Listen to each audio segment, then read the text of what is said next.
and helmet. I am Mr. Eager DM at your service, and my friends and I welcome you to our live stream Dungeons and Dragons broadcast presented by Lawful Stupid RPG. Tonight, we have for your viewing and listening amusement and amazement, Trapped by Hope, our playthrough of the module Descent into Avernus with bigger, badder, and bolder enhancements. With us around the virtual table, we have Falcrun the Cleric, Typhon the Wizard, Rim the Ranger Paladin, Silas the Paladin Fighter, and Jax the Rogue, and Persephone the Bard. Zelmira the Monk is not with us tonight, but for the rest of you, welcome. My friends, it is time. I extend my hand inviting you to step with me into fantasy. Release your hold on that which you know to be true, and let imagination rule for the next few hours.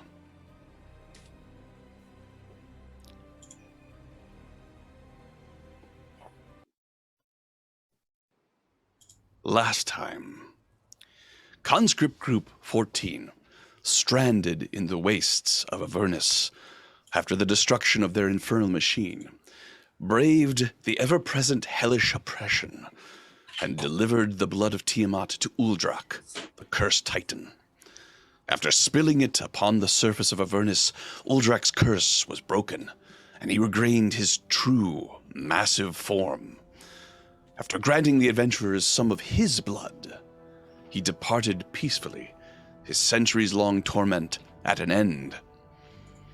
Shortly thereafter, the archfiend Bel appeared before the adventurers, seeking the hand of Vecna, which they had cut from the body of Archon the Cruel.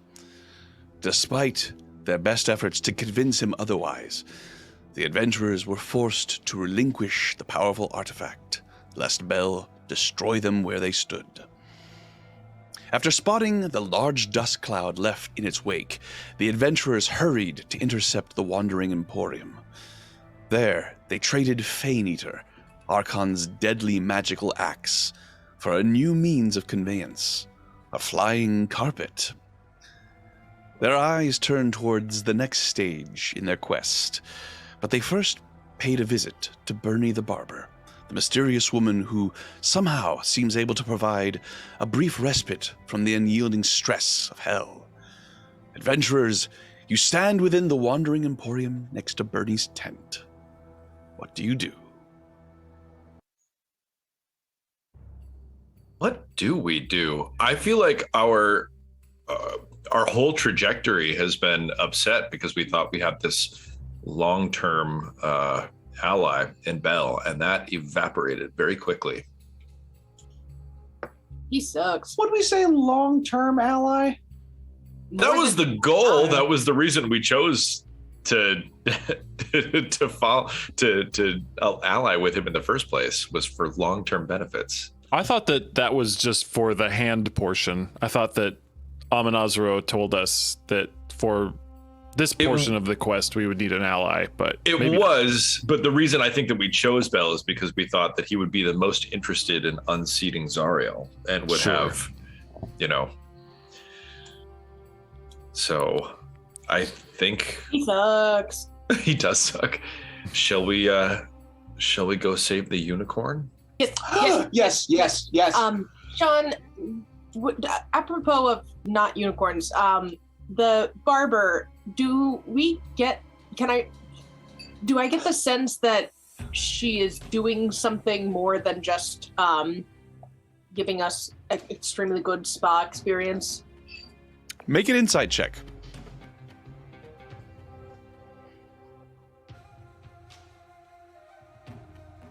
Seven. Seven. Something is up, but as far as what might be going on, you're not sure. And during all this, do I get invited to the tent, or am I just like wandering around and just like, where did everyone go? Yeah, sit with us. Yeah. I assumed you were just doing wizardy things. It's up to the DM there. I don't know if It's up to, it's how is it sure up to I would me? join It's- them, but All I right. thought maybe everyone else had been invited and I had been left behind. But you had said you went out because you had a specific I did, but spell that you wished to kind of didn't cast. pan out how I thought about it, how I thought it would. So Yeah, wizard. Yeah. Once you are done with that, if you return within the confines of the Wandering Emporium, looking for your companions, you will find, I believe, all of them at Burney the Barber's. Great. That is strange, but I will join them. All right. Burney looks at you. Have you ever met Burney? I have not. So you see this plainly dressed, barefoot, very tan skin, long brown hair, dreadlocks, but clean. And as is her tent, very utilitarian, clean. There is a chair for someone to sit while their hair is cut or their neck massaged. There's a simple basin for water and also a mirror. But she sees you coming and sort of narrows her eyes a little bit and then opens up into a pleasant smile. I don't believe we've met. My name is Burney. Typhon Ophiuchus. These are my companions, as I'm sure you know. I've had the pleasure of seeing to the tonsorial needs of, I think, almost everyone in your group, except for you. Are you interested? Kind of give her a discerning look. What's the price? Gold piece.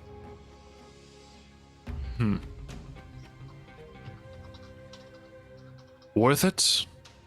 It's on me, Companions? Typhon. My treat. Fine. I'll sit down.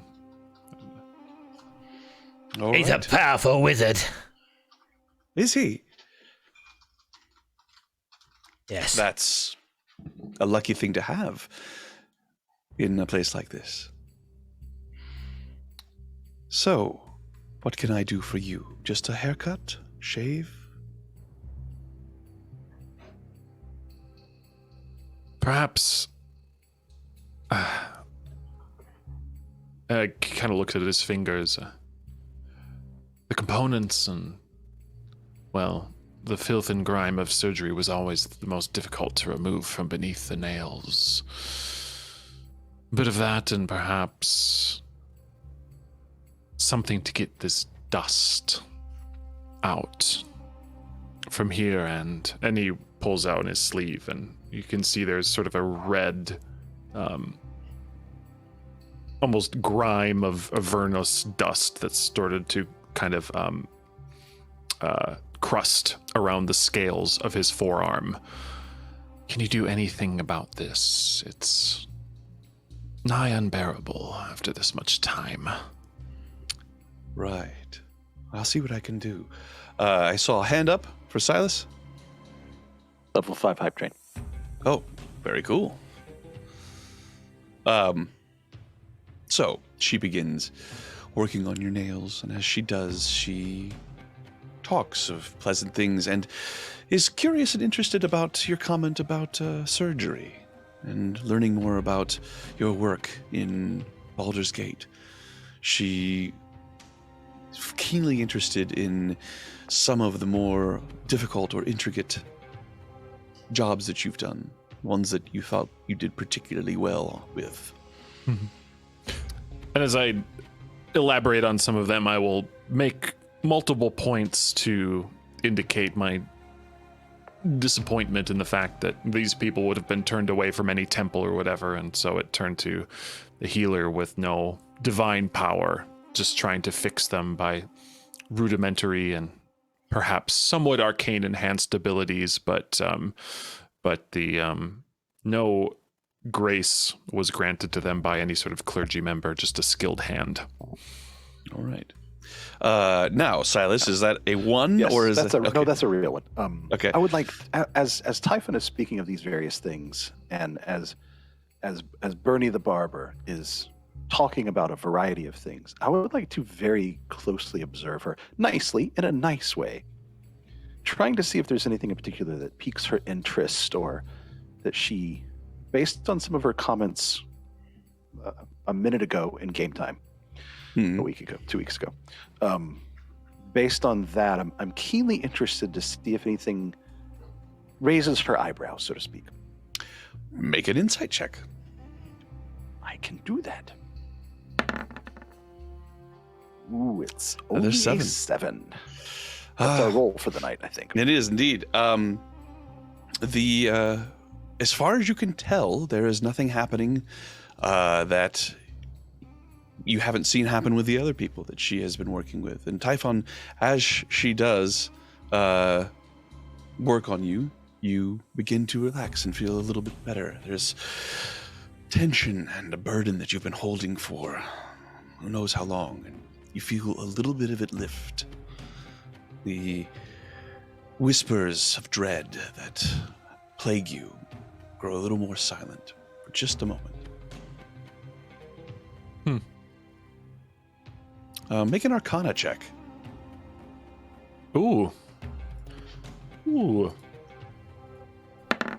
7. Just kidding. 26. 26. This is not natural. No one is this skilled. Despite the relaxation, I will just look and kind of try to observe what she's doing. If I can see any sort of power being exerted, or if there's some type of illusory nature here, or just observe this and try to understand and comprehend. Sure. Make an insight check.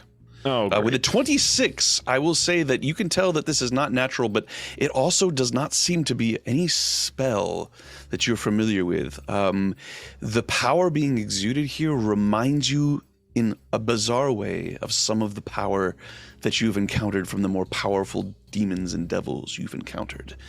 Whereas those seem to exert an aura of fear and malevolence and dread. There is something opposite at work here. No spell, just a nature. But an insight check, please. I hope it's a 7. Yeah, right? Okay. Well, that's all the further I get with that, Fair enough. I guess. Oh, That's well. 18 this All right. time. What So, did the viewers give Bending us? the rules here, but thanks to the 5th level hype train, we have to honor it in some way.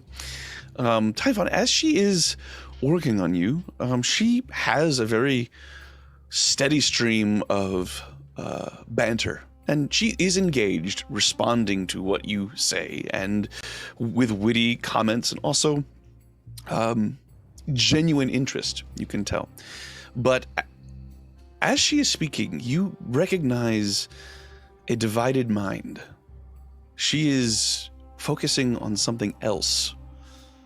And while it's difficult to determine what it is when she's behind you, when she's in front of you working on your nails, you detect the slightest shift of her eyes, just barely perceptible, as she glances over at the flower that Jax is holding. She does it once. She works on you again. Jax moves around a little bit, and her eyes kind of follow Jax's going around, but work into the conversation. I, relaxed and eyes half open, say, thank you. It was the hardest part of being the night surgeon, at least for someone like me, was not being able to take full recognition. And even though I wanted to help, truly, I enjoyed fixing injuries and putting those poor souls back together, or those poor bodies at least. I I always had to be aware of the next step. I always had to be thinking of the greater purpose that I was going to achieve in the city. Things that needed cultivation. You understand? And I will kind of then allow some of the tension to come back to my shoulders as I look up to her.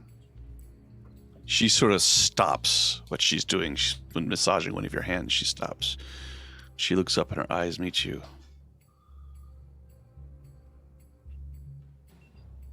It can be a skill all on its own, knowing what to cultivate and what to let grow on its own to see what it becomes.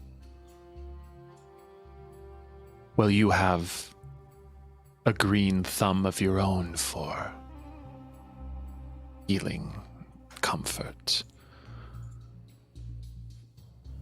Just where would you sow your seeds, if you had any seeds of hope?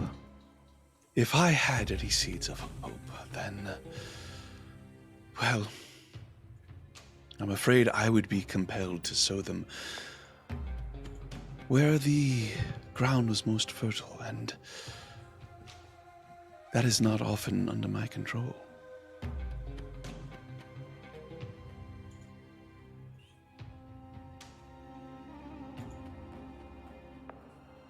But that's us finished, Mr. Ophiuchus. You have eager hands about you. I know that you can see things probably beyond where I can. So, do not take the old miser as the heart of the group. There are eager hands about. Well, anyone of good heart will be thankful to all of you for what you have done. I don't suppose that is something that you all have heard very often here in Avernus. And such as it is, my gratitude is extended to you for what you have done. The slaying of Archon was a great deed. He was a bit easy. Was he? We killed a big blue dragon that was much harder than that thing. Oh ho! Yeah. What was the blue dragon's name? Oh. Something beginning with S. Was that right, Falcon? Oh, she's not listening. She actually What was it? She's checking her notes. Was it Arviaturus? Sazerac, I think. Sazerac, sure. Sazerac. Oh, that's right. It was Sazerac. No, it's Isanthus the Sapphire Tempest. That's the one. Yes. Yes. She Sazerac raises is an actually eyebrow, not far. raises an eyebrow and nods and, It's easy as well. wow, No. interesting. By the way, I've got green thumbs. So I see, she says, as she nods at the flower that you have. I've got no idea what Typhon was saying about green thumbs, but I've got some if it helps. Literal green thumbs, no doubt. Yes. Very amusing. Well then, Is there anyone else you'd like us to kill? Jax. It was a good deed. would not be my place to say. Oh. And what of the plant? Is there a place for it to flourish? I've been looking after it. A wonder indeed, a flower that blooms in hell. Yeah. Fascinating. We were told this bit of parchment, no, not parchment, this cloth was magical, but it's not. Well, it keeps the flower alive. So. It keeps the flower alive. Huh. that are my green thumbs. Right. It is a remarkable piece of fabric, then. Not magical, but it keeps things alive. Never heard of such a thing. No. Oh, party members of mine, have we attempted to identify the rag? We have Yes. with no success. And no. Okay. No. Jax has held it. Typhon has cast Detect Magic on it, and I believe Identify. None of those things have worked. And I did try to put it over my eyes when I come in here. And it didn't work. Doesn't work for me. Can I see it, Jax? And I'll give it back. Oh, it's right there, yeah. So I take it by the blindfold, but don't unwrap it. Hold on a moment, please.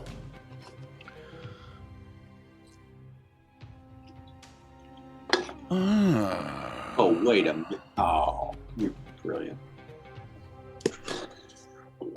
Let's see. There's something I don't usually look at that I need to look at. Is your little Jax causing mischief? The epic boons section of the Dungeon Master's Guide. Right.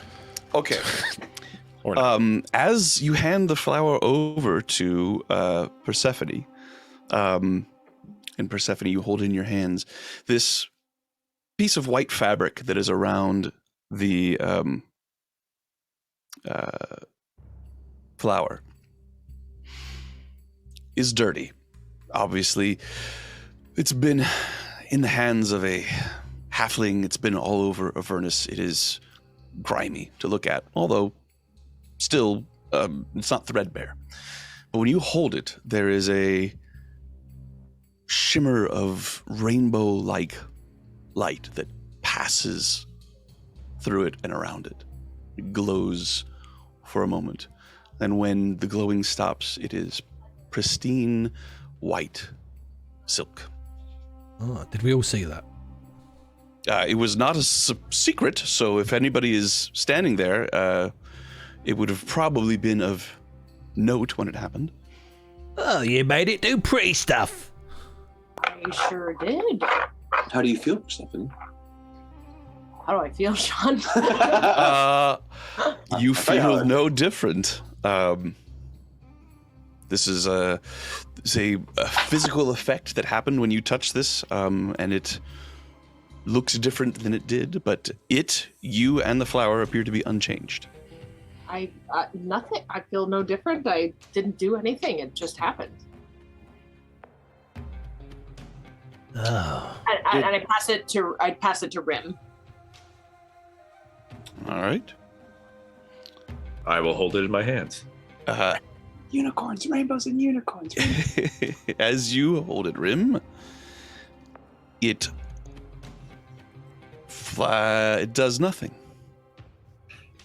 It stays that same white, silken color, not dirty, but the sheen is not present. Now, what was it that you called this thing? A scarf? Rim, may I? Of course. It doesn't As like I hand goblins. it to you, Falcon, I am keeping an eye on how Burney is reacting to this. Make an insight check. Or a perception check, I guess, in this case. It doesn't like goblins. It doesn't like baby dragons. Well, it not necessarily doesn't like baby dragons, just 24. She has stepped back away from the group and is maintaining a very neutral expression on her face. I hand the cloth or the flower wrapped in cloth back to Typhon. As you touch it, Falcon, it once again shimmers with a rainbow-colored hue before that fades and maintains its very clean and bright silken appearance. Sean, given my history with the gods, do I recognize this as any sign of favor or anything? Make a religion check. All right, Z. This is your chance. You ready? Click the button.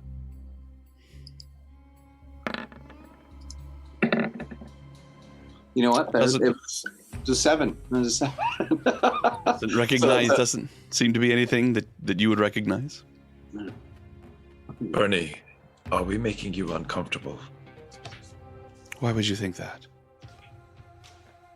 Can't see how finding answers would make Burney uncomfortable. Typhon, would you be so kind? And I handed to Typhon, Take it. and I watch very closely for what happens. Kills him. Nothing happens.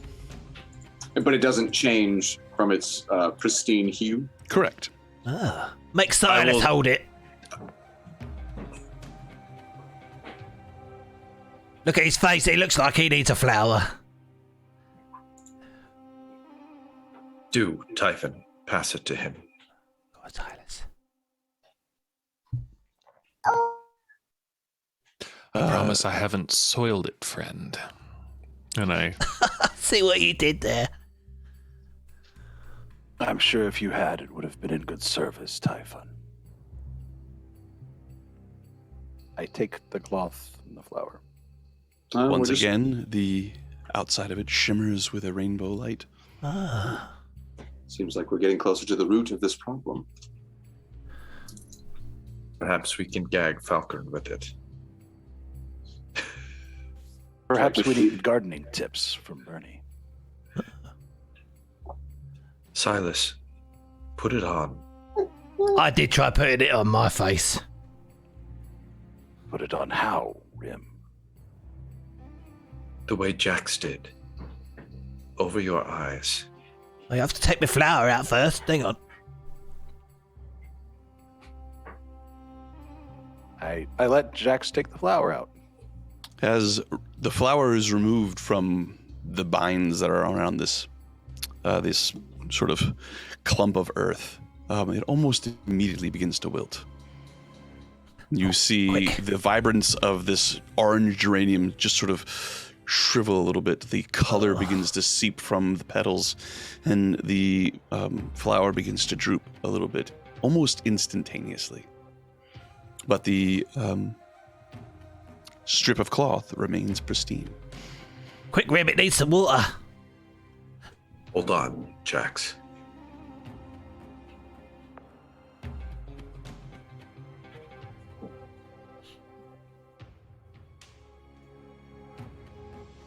Well, I don't feel very good. Perhaps this will help me as well. Does it help the flower? It keeps the flower alive. And I guess it's a blindfold? Or it's It could be scarf? used It's as a blindfold. It's a scarf. Could be used as a I blindfold. thought It's about the length of...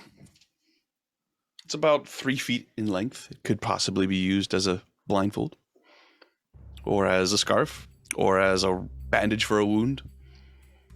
I keep one end, and I hand one end of it to Typhon. Typhon, you've had experience with putting things on your head and it not working out. I trust you'll remove this quickly should it be needed.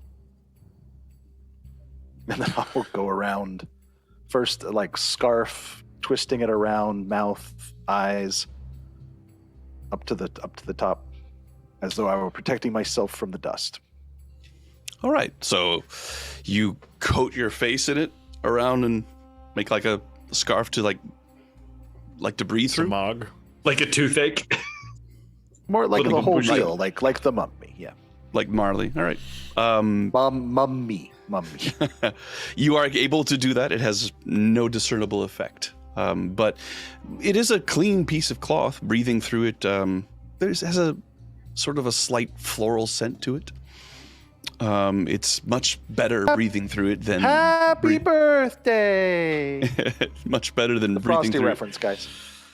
much better breathing through that than than just breathing the air of Avernus. While it's covering me, I haven't done this in a while. as I pull, I'm going to pull down one eye. Just And covering I'm- up one eye. Yeah, I'm going to pull down one eye, and as I do that, I am going to use Divine Sense and look around the room. All right.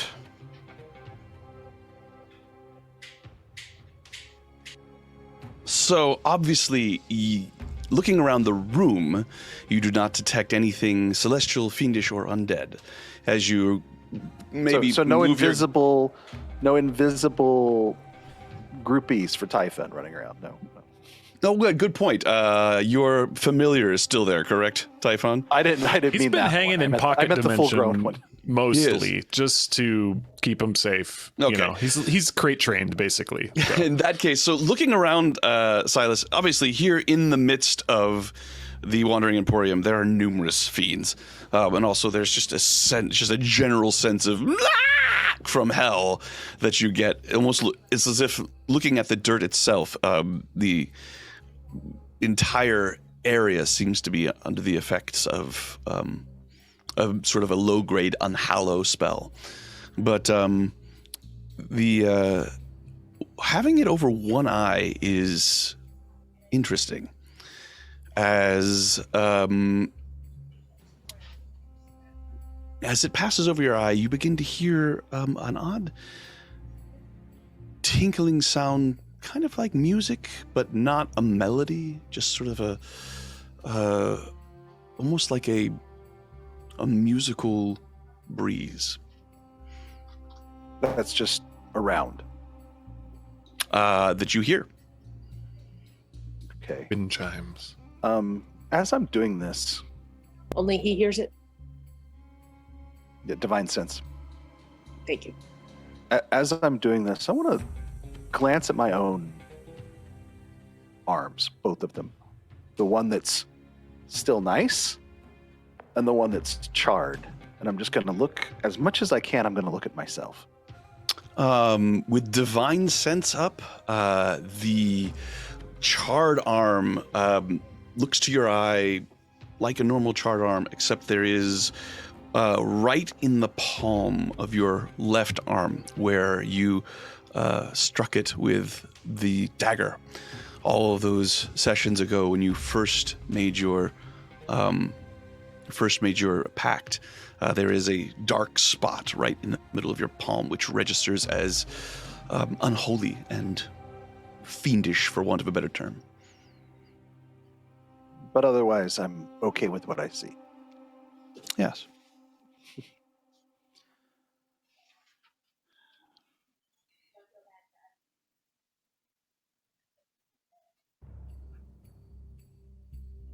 Any suggestions?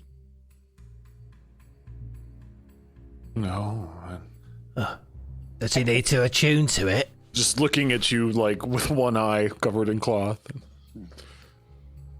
Do you see something, Silas?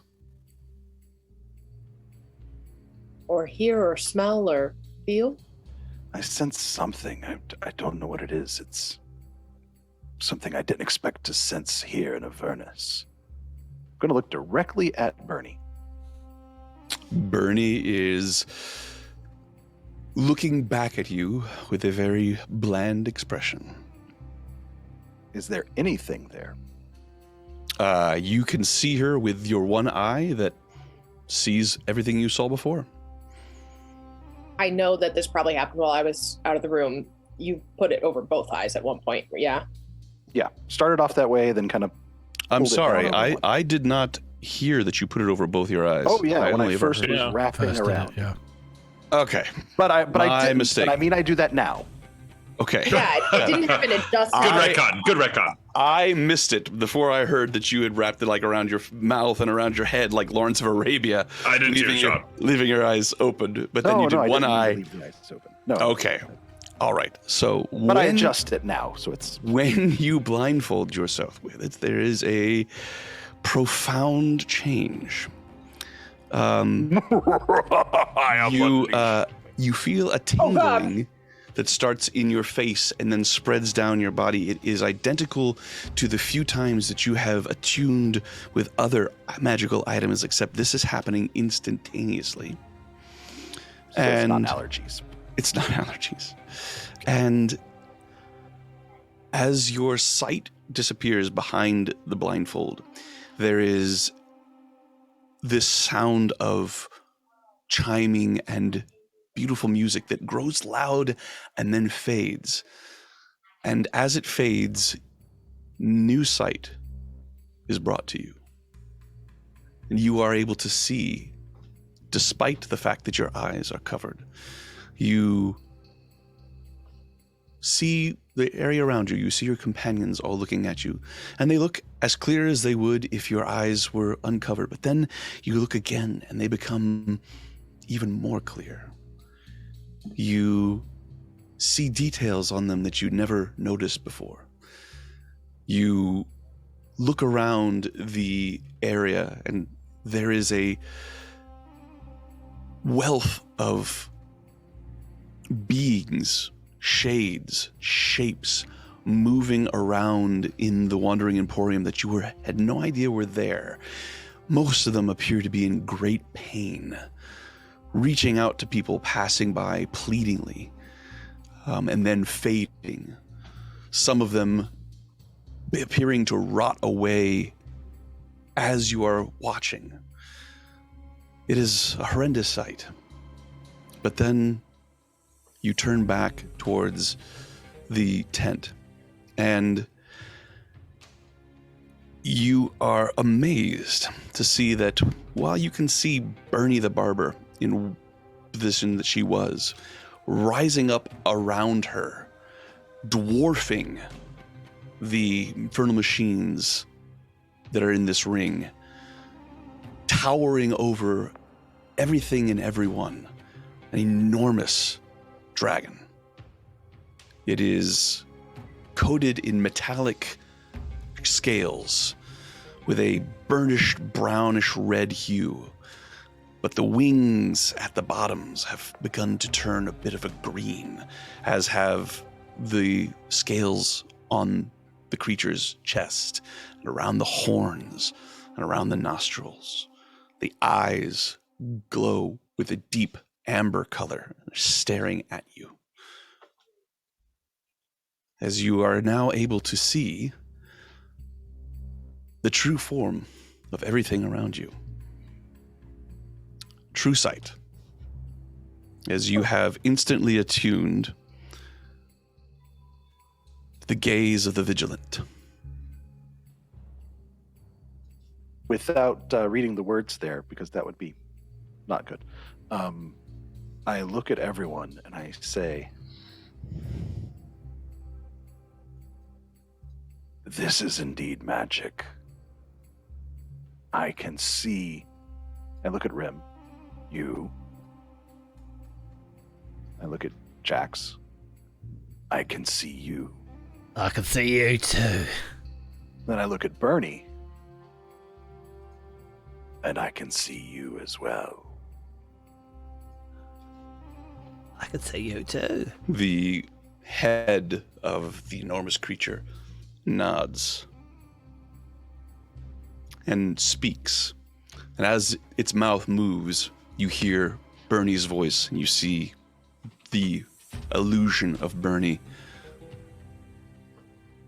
And what will you do with what you see, Silas Khan?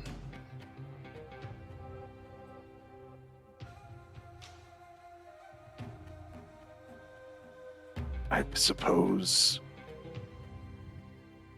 I shall feel guilty and more wise than I was when I walked in. Silas, what is she talking about?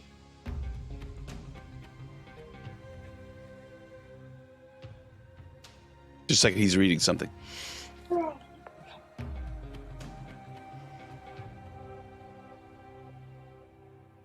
I look back at Persephone.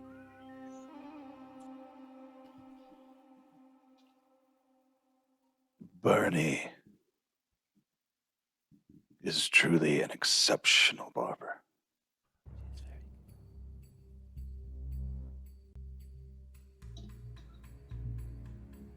Don't press him further.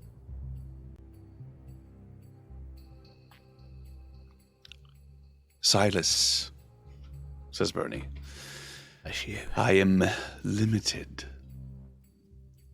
in the ways I can aid those I deem worthy. I have already done most of what I can. But for what you have done, slaying Archon the Cruel, is there a further service I could render unto you?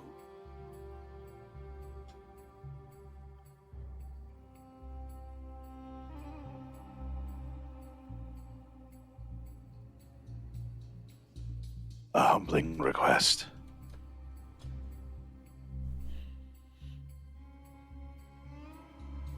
As everyone watches, Silas begins tearing up.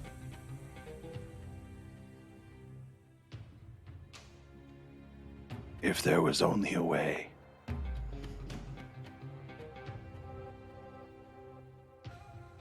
To let my friend Rim see what I do.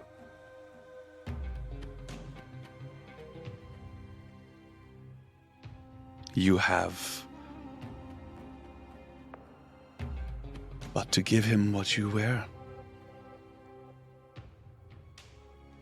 If he is of purest heart, and you hear this part in your head, Silas, then he will see. But only the most strong in faith and the most good of heart can see with the eyes of an angel.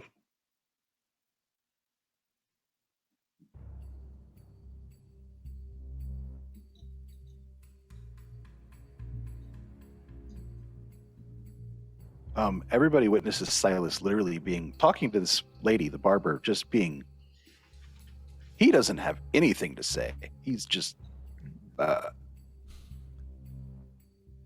Shall we wrap up the flower again? It's dying. Silas, what's going on?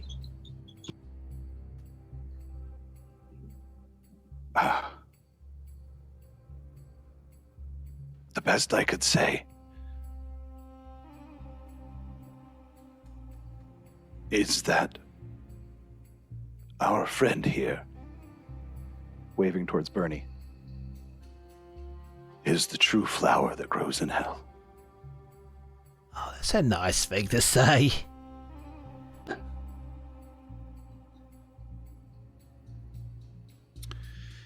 You're welcome to tell him what you see, but I fear that Rim's nature, while he is certainly good, there is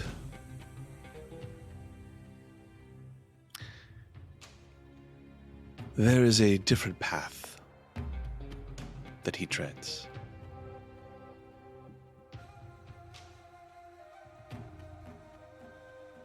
And point of order here, Samus, I did look at your character sheet.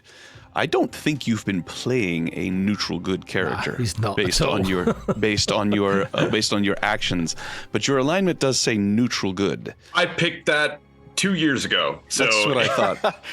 He's been through hell since then. He was disintegrated. He was possessed. I would have to say that you have definitely been playing a lawful good character. A lot of people get confused with alignment. Yep. Which is one of the reasons why I lot don't of like it. But DMs in just this case, it's a useful metric because it is completely useless for Jade and for Typhon. Again, I'm happy to switch it based on how I've been playing it, Okay. and we can talk about that out of So game. we'll retcon this a little bit, but Burney says, "But you're welcome to try." I wave untake towards Rim. nips? And bring him closer to me. I come to you. You can see him shaking a little bit because the vibe in this tent is very intense right now. I start blowing the flower, thinking I'm sort of trying to blow some life back into it. Make a nature check, Jay. I used to be very nature, but he's not anymore. He's a bit silly. Still has green 9. thumbs. You can't tell. Just It's very certainly not small green hurt. thumbs. It's not hurting the flower. Rim, close your eyes. He does so. I take off the cloth from around my face and I put it around his and I aim him away from Burney. All right. And then As you take off the cloth, you feel a return to this fold around your head. While it was giving you a clearer sight of what hell actually is, it was also protecting you in a way. And once you remove it, part of you can still detect those ripped apart souls and shades that permeate everything and everyone here. You can't see them, but you know that they're there. And it is even more oppressive than it was before, perhaps.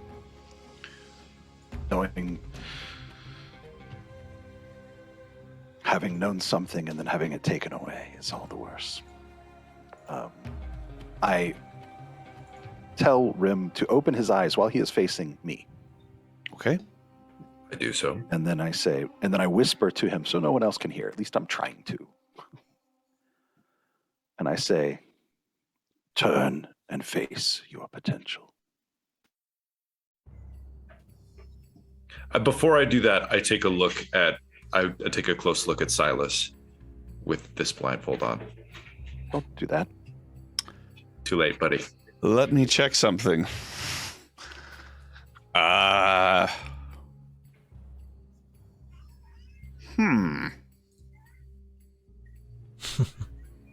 Talk amongst yourselves. This might take a little while. I stop blowing the flower. I shouldn't have taken true seeing as my spell at this level. we got got true sight pretty- goggles now. You wouldn't know. You know. I know.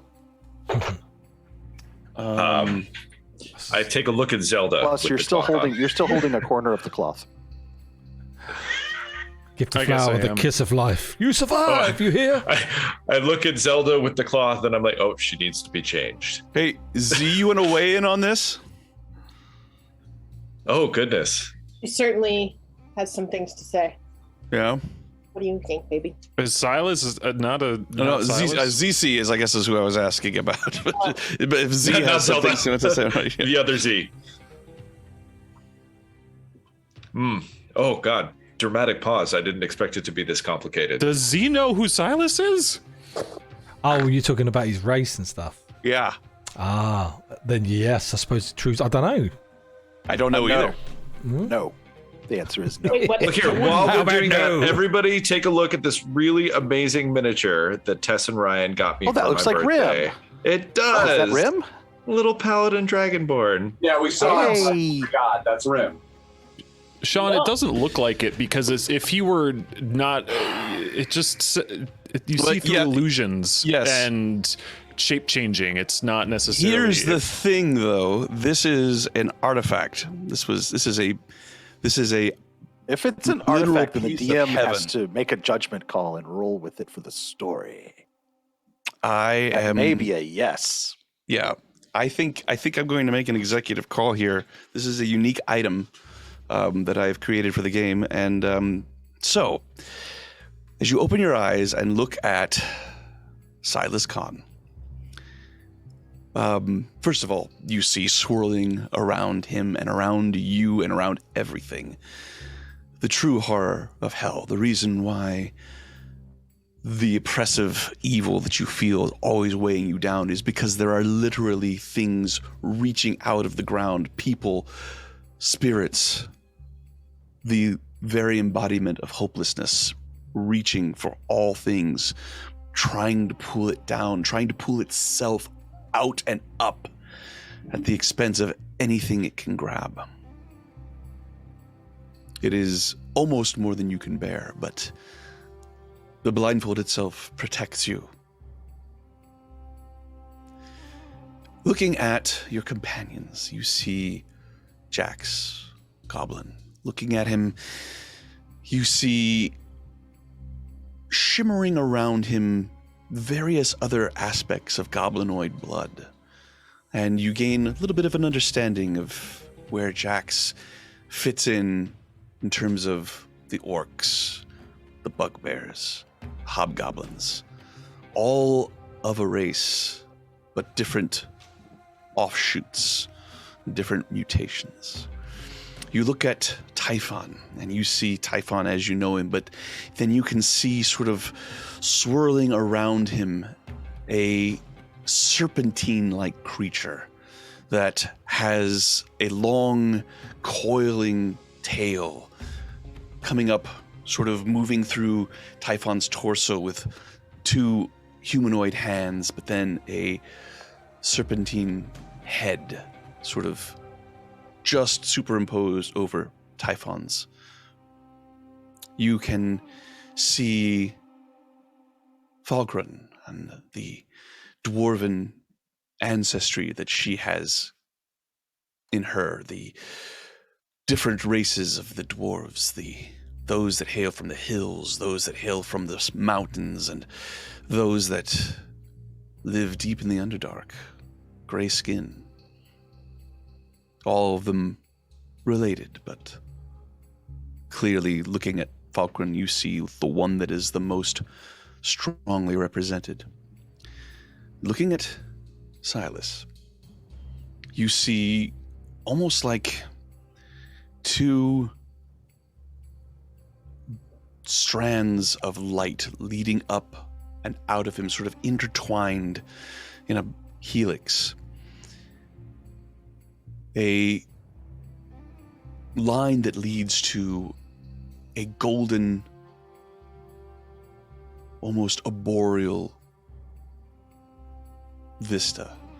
And looking down on the vista and down towards Silas, sort of passing through bloodline after bloodline after bloodline, you can see the blood of Corian, the god of the elves.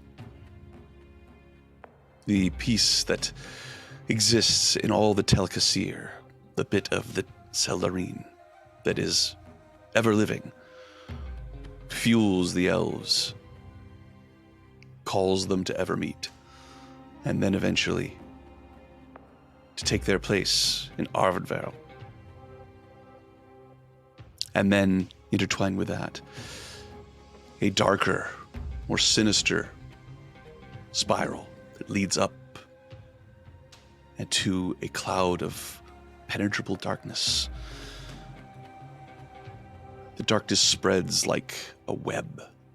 At its center, gazing down malevolently, the visage of Lawful, the member of the Seldarine who is once married to Coralon, and who betrayed the elves, was cast out, along with all of her followers, becoming the Dark Elves, the Drow. Looking at these two images as they sort of superimpose and swirl around, forming Silas, you see a third element. You see a fiendish hand, which is extending from some unseen place that has reached out and has gripped his heart, is holding it strongly. And then on the wrist of that hand, another feminine, luminous hand holding on to the wrist and trying desperately to break its grip and pull it away. I That is what you put see. my claw on Silas's shoulder. You've endured so much, friend.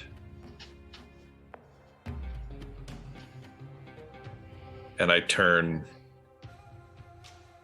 to face Burney. But before I do, I say, you asked if there was something else you can do. Can you free the two among us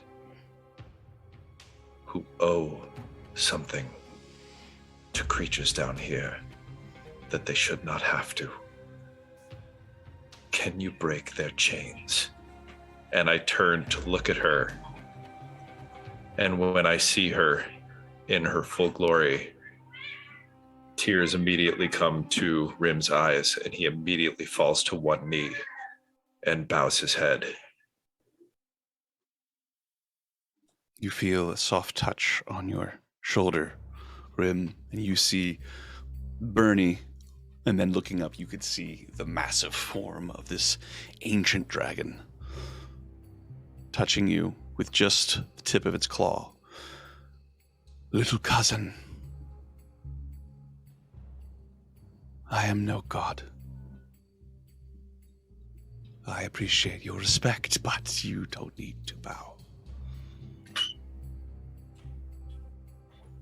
And to answer your question, alas, I am forbidden from directly interfering. I'm to observe and help in what ways I can, but to undo the pacts that have been made here, I am expressly forbidden from it. Then we will find a way to break them on our own. Yes.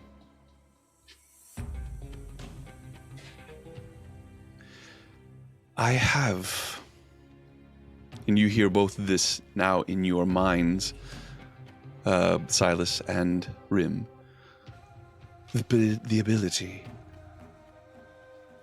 to render you oblivious to everything you have seen, to make you forget that you ever knew of one known as Burney the Barber. But I don't wish to do this. I would much rather you keep what you know as closely guarded a secret as you can. With all my heart.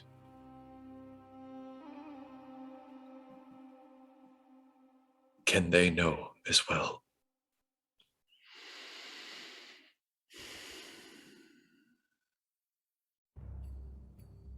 Why would they need to? And you see Rim, a single tear fall. Then I must request you take the memory from me. The bonds between my friends are based in trust, and I cannot soldier on into the depths of hell with that secret. That out loud. Was that out loud? No, that would be in my head.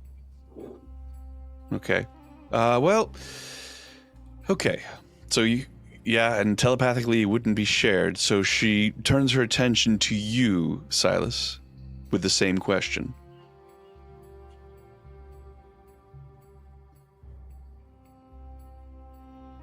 I would be honored to know this secret and would share it with no one. If Rim is aware. When I look over, he would seem to be being all like, ooh. Mm-hmm. Be like,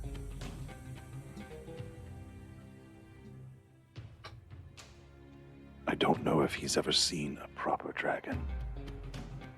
Only the hellish ones.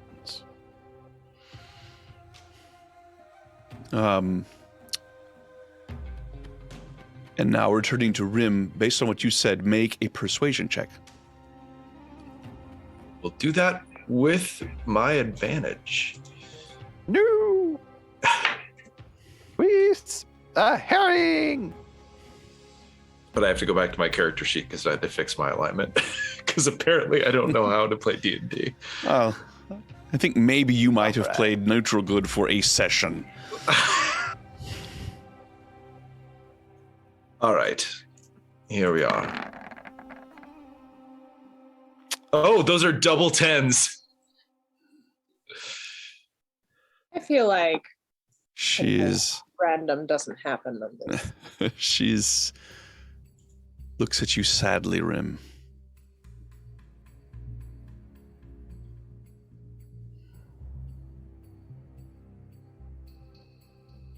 And nods. Acquiescence. Man, oh, Rim. Poor Rim. Know that even though I will forget, it has been a deep honor. And he wipes a tear away. You've done good work here, Rim.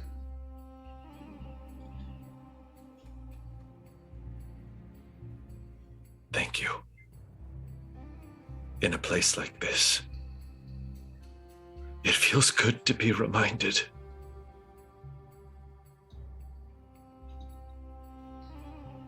Now, nothing else will be done telepathically, so what do the rest of you want to do while Silas and Rim are clearly engaged in an intense experience? I'm going Rim.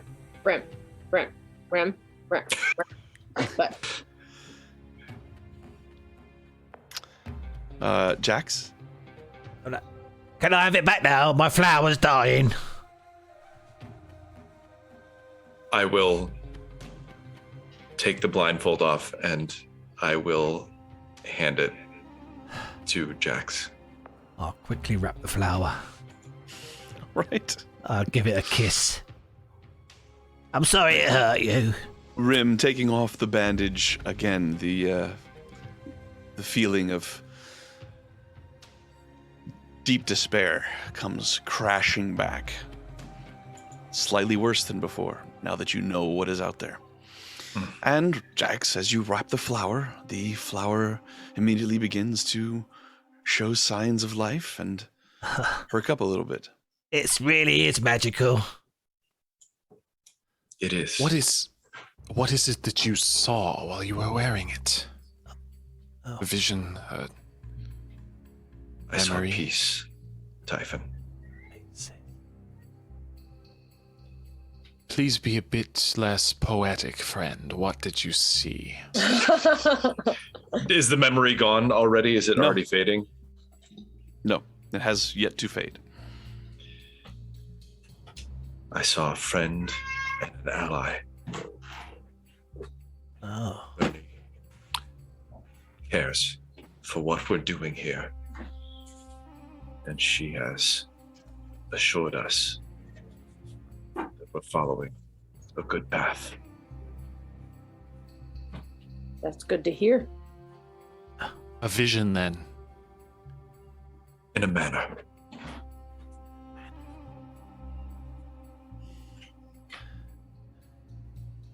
In a big house. And you, Silas, did you see the same friend in a manner?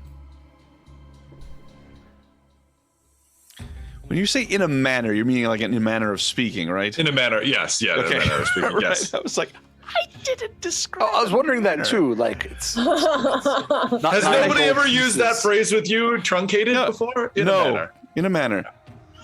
If you will, yes, if you will.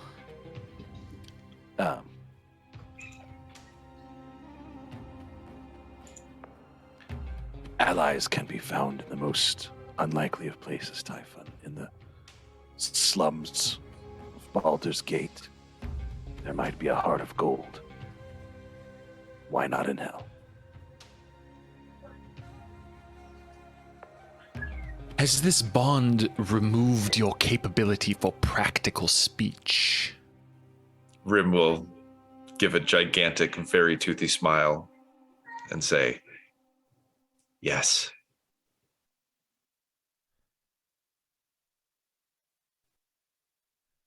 Sorry, it must have been the cloth. It made my speech all flowery. I see what you did there as well. Well, I hope eventually you can come to tell me what it is we have found. Maybe next time, it might just save a life that didn't have to pass. Like the flower. The artifact I can share, Typhon. Good. This An cloth. artifact. It allows you to see things, the true nature of things. And Rim will make a very almost subconscious glance at Silas when he says that. But only you and Silas are capable of using it, it would seem. Well, I think This we're is the the only deal that ones I that tried it on. I tried it on, but Persephone, it did go all sparkly for. Something to try in another place, perhaps. All right. I think Yeah. we have been welcome here, but gossiping like this in a barber shop. What will people say? Do you need to wear it permanently? Because if you do, I'll just eat the flower. Thinking the flower is of no use, it was but an indicator of the power of this thing. You can dispose of it at any time, Jax. It was a gift. Jax, You haven't been allowed to eat a flower since Who's in that the tower? I'm sure that Falcon remembers. she's good. well, but to be fair, Jax, it's your flower. You may do with it as you please. Right, he bought it with a soul coin. With Jack's, wasn't it with Falcon Soul Coin? I can't Yeah. remember. It was, but you asked for it, so It's a gift. it was a gift. Keep it. Do it. Well, if we need to wear it again, we could do it really quickly. Alcrin turns to Rim.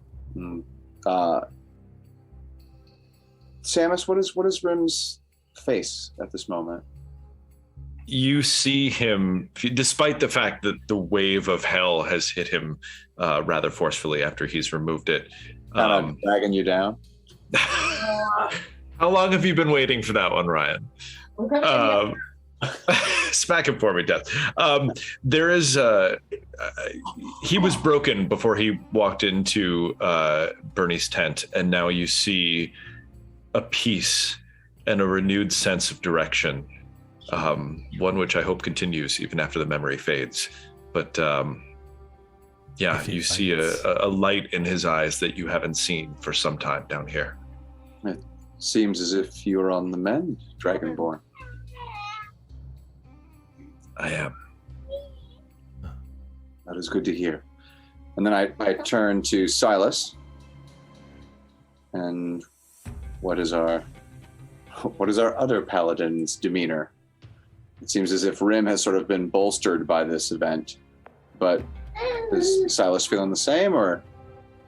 Yeah, looking the same, just looking like the feeling that Falkrin might get after a communion, right? Like touched, a little speechless, not dumbfounded, but like I should sit down and shut up.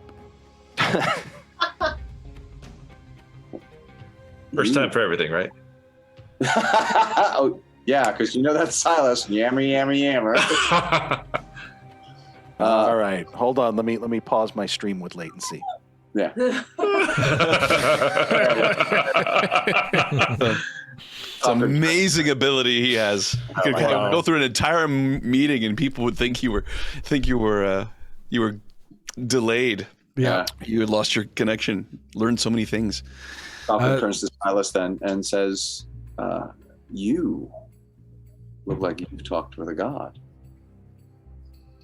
No, not quite, but there are wonders in the world, Falkrin. And when you see one, you should take a moment to reflect upon it. Kindness in hell. It's a hard thing to keep up for anyone. Least of all, just a regular barber. You should tell me of these wonders sometime, but it's good to hear you'd still be amazed. If I could You are interrupt one of them. really quickly. Valgren. Yes, Sean. I need to call out to Blue Box RPG, who has just given us 1,000 bits. Thank you so very much for your generosity. We get a unicorn. Yeah. And you get a unicorn. Yay! Rainbows and You get a unicorn. unicorn, and you get a unicorn. 1,000 I'll get bits. What is unicorns. that again? You get a hippogriff because That you're is bitch. a healing potion. Thank you very Healing much, potion. John. Much appreciated. Guys, if you're not following Blue Box, please do so. They're a fantastic group. So, No. Closing that out, I look at Falkren and say, Falkren, you are one of the wonders. I just don't always say so. I've often wondered that myself. Who wrote the book? So, as this moment concludes, two of you having been affected profoundly, one of you frustrated, one of you curious, a little curious, one of you incredibly curious, and one of you thinking a flower might make a good salad. It is now time to depart. What do you do? I would like to go to the ferry in the pond and touch the pond Yes, for a moment. Right. Well, I Now will my heart's say, back. as you begin to walk away from Burney, Rim, you take a step, and another step, and a third step. Before I take the last step, I will turn to her and say, if you are communicating with him, tell him I'm grateful for everything he has given me. Rim, you think he doesn't know? And I'll take that final step. And with that final step, all memory of ever meeting a creature known as Burney, either in her true form or in her human form, melts from your mind. You've never, ever heard of a barber that travels with the And Wonder. no one else knows that yet. Right. Before you step away, Silas, you do feel a hand on your shoulder again. And Burney looks at you intently now. Without them blindfold, you simply see the human form. But you can still see deep in her eyes the burning amber. She says, "Did you decide on a boon?"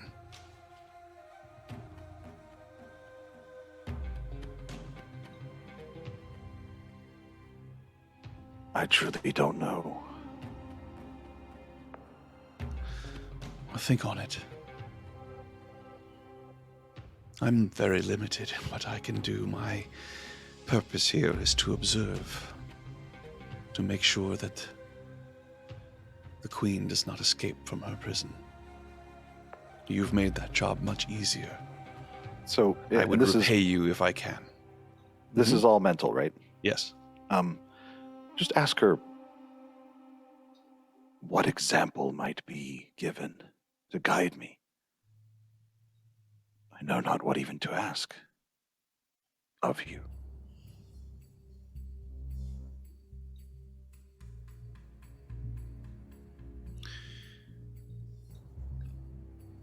I have wisdom. I have lived many thousands of years. I cannot aid you directly, but I can perhaps give you guidance and still be within my mandate. We are seeking a creature, a radiant beast, a unicorn. Moon color. What? She's not actually a unicorn. She is an alicorn. A very rare creature. She came with Zariel and the Hellriders when they invaded Avernus. She was captured, thought slain. and has been in captivity ever since. She is used as part of a loathsome device known as the Demon Zapper. If I had the wisdom to know how to stop that and not harm Mooncolor, that would be wisdom worth having. Most devices can be broken,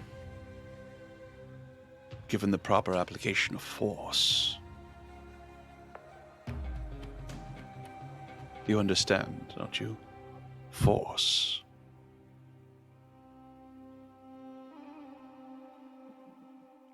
Force.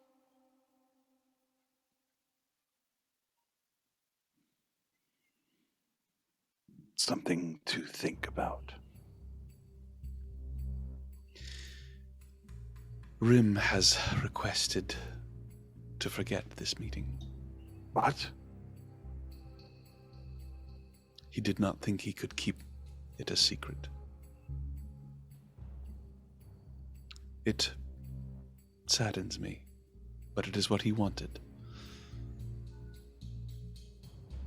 Keep that in mind if things get confusing.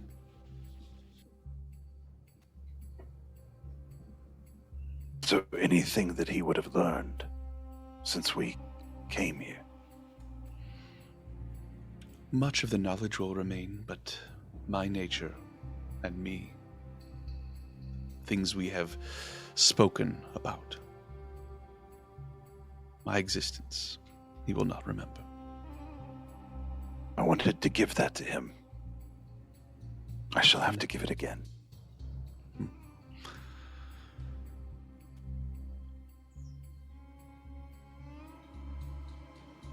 I trust your wisdom.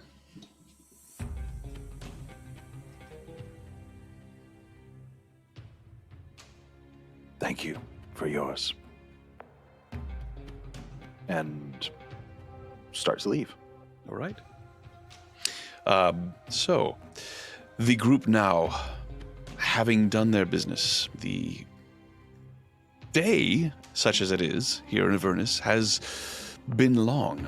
You began it with attacking Archon at the Shrine of Tiamat. You then restored a Titan, and then traveled across the land to the Wandering Emporium. You are quite tired. But with your new form of transportation, you could still, with the time left in the day, reach the Demon Zapper, if that is what you wish. So I have Yes, a Rim. question about that because there is a weight limit on that thing, and Rim is slightly over half of that weight limit by himself. That's a problem. You're like the kid who was like, did we have a test to take today before class ends? I thought we decided. He I thought tried to remember, when we but he rolled a bought it, 7. it was determined that it would work. I thought we had come to that conclusion, but I guess It's the size that you have is not the small size. It's you got the super large. I thought it had like a 600-pound limit to it. No, we got the one that's the jumbo. Well, It was delivered by 800. Amazon. I just want to make You sure know? so that, like, we're not ending up like, cracking the weight. You know what happens when you overdo the weight limit on an elevator? Bad things happen. why don't you give it a try? Okay. I just want to see his told us bottom, you can like most certainly try. No, we can't do this now. silhouette of a dragon butt dragging the carpet down. That's what. You just have a rope attached to it that's just dragging Rim. dragging along. Rim is very body positive. How dare you? Where's Ryan when I need him? Come on, dragging along. He used that one already. so. Very briefly before we leave, this can be summed up. I'm curious. Didn't you describe this big I think we've seen one of these big demons before, or big devils before, the ones surrounded with imps. Didn't you say that they were like? It looked like there was like there were a bunch of contracts and papers and exchanges going on there. I did. You're looking at this area down here at the bottom? Yeah. Just a second. What do you wish to do with it? Well, if there are contracts and stuff, I'm curious. This is really silly. Do some soul contracts have buyback options? A devil gets into a really bad situation, and they need to mortgage. They need to mortgage one of their deals. Well, yeah, I'd be like, does this? How many souls is Silas's soul worth? Can I just like trade out? Are there trade options? You're I looking don't know. for His soul is pretty valuable. You're looking for a fixer. Actually want to know that information. Like you're looking for a fixer, huh? To well, either that or if I could just buy it, All right. So you walk up to a creature that is sitting far back into a tent that has long colored streamers moving. It's the tent is actually made up. It's not a single piece of canvas. It's actually looks like almost like a maypole that then has long streams of fabric that come down in different pieces, and then overlapping each other, they create a tent.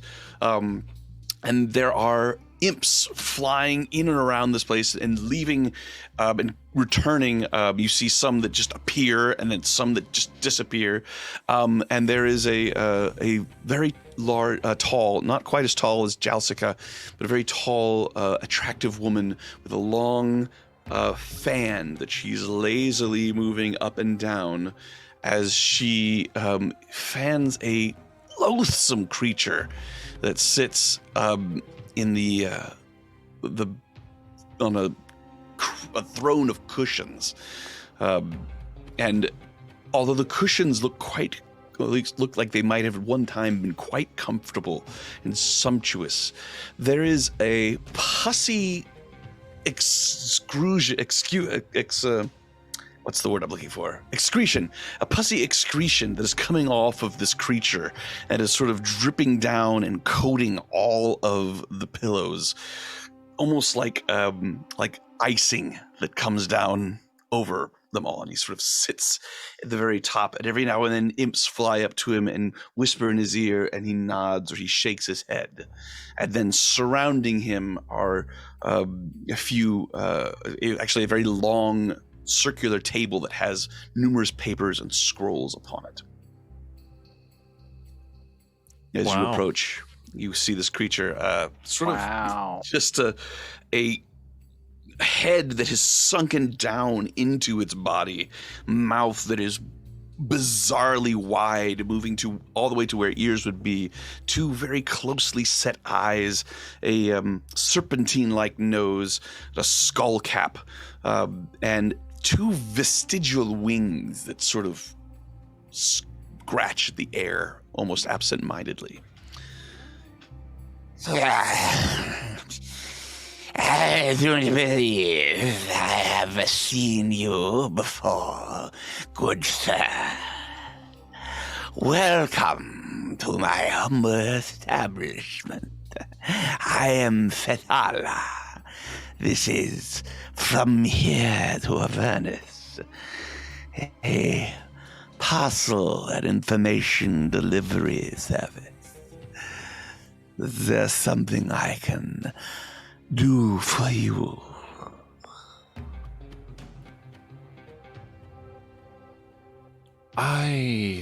Parcel and delivery. If that is it, then perhaps not. However, I am curious. If there are a particular soul owned by another, possessed by another, of which I would like to possess ownership myself,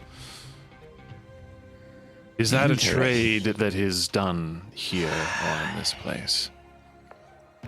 That information is very valuable. I'm happy to make you a deal for it. You don't have my soul yet.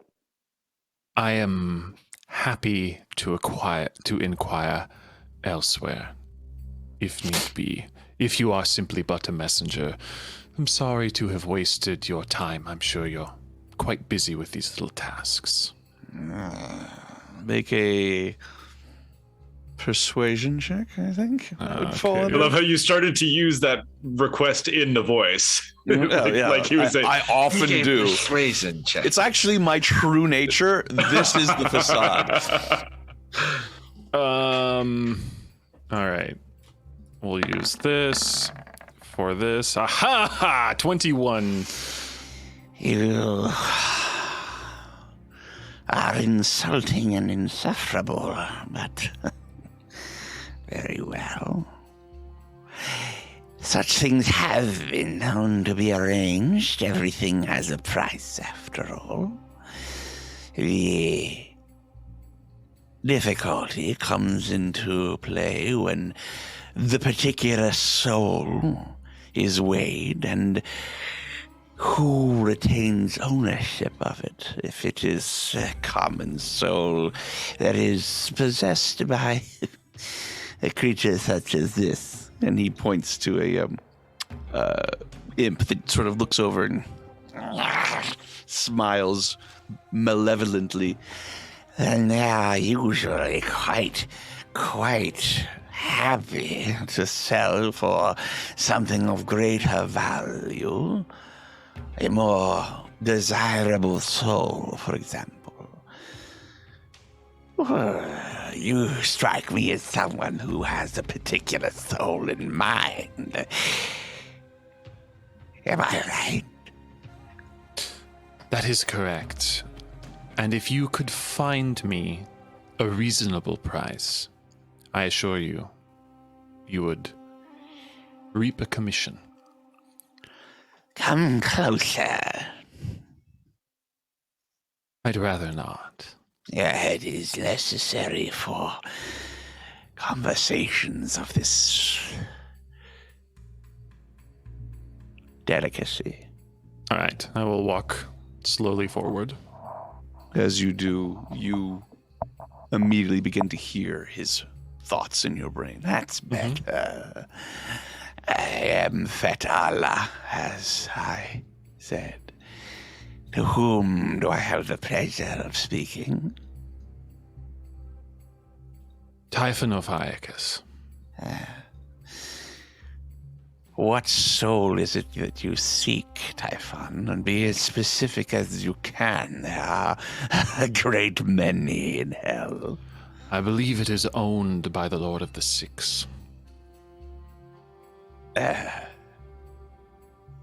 bright, troubled soul of a warrior. Tricked of the possession of his own soul, I believe. At least the name he goes by is Silas Khan.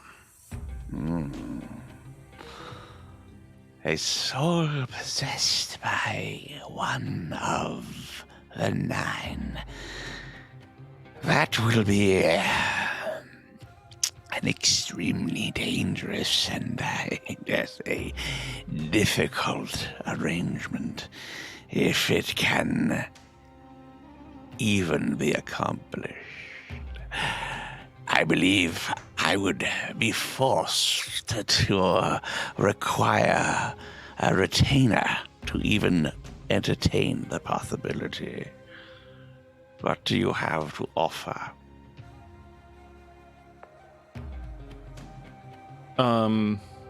Let's see. Going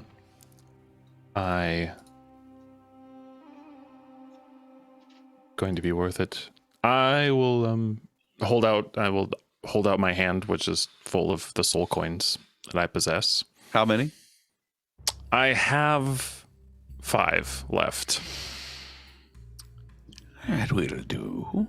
I will take this as payment in full for inquiring through various extremely difficult means, if the lady in question is inclined to entertain the idea of selling this possession? 5 will is an contact immense you. amount to pay for just the information. It's not just information. It is possible that I will incur personal danger in this request. I will have to use several very useful tools at my disposal, which may not survive the effrontery. I'm not asking you to steal anything. This is simply... No, of course not. I would never dream of doing such a thing. Highly vulgar.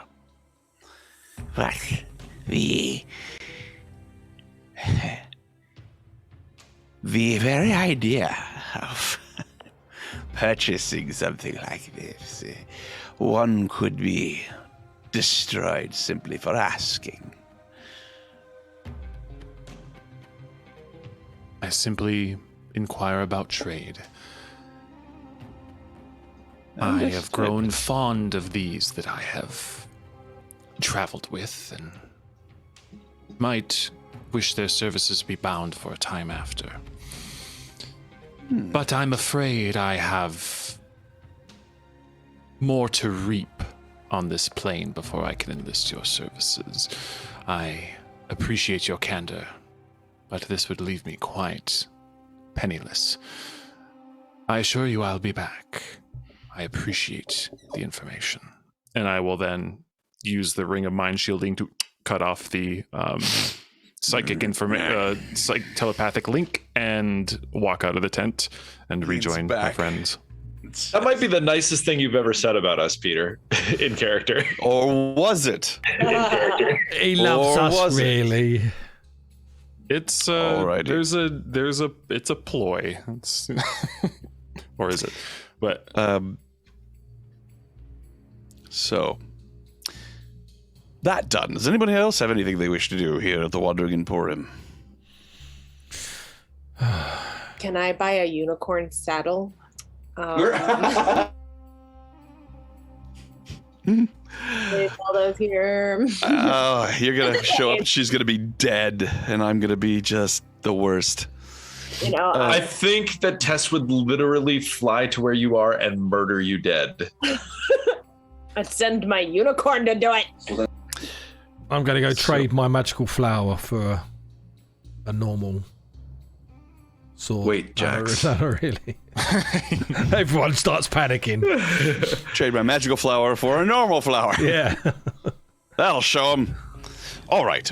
So, once again, you step out of the Wandering Emporium. What would you like to do? I don't know about you guys, but I think after Burney's care, we're probably rested enough to actually make the journey to.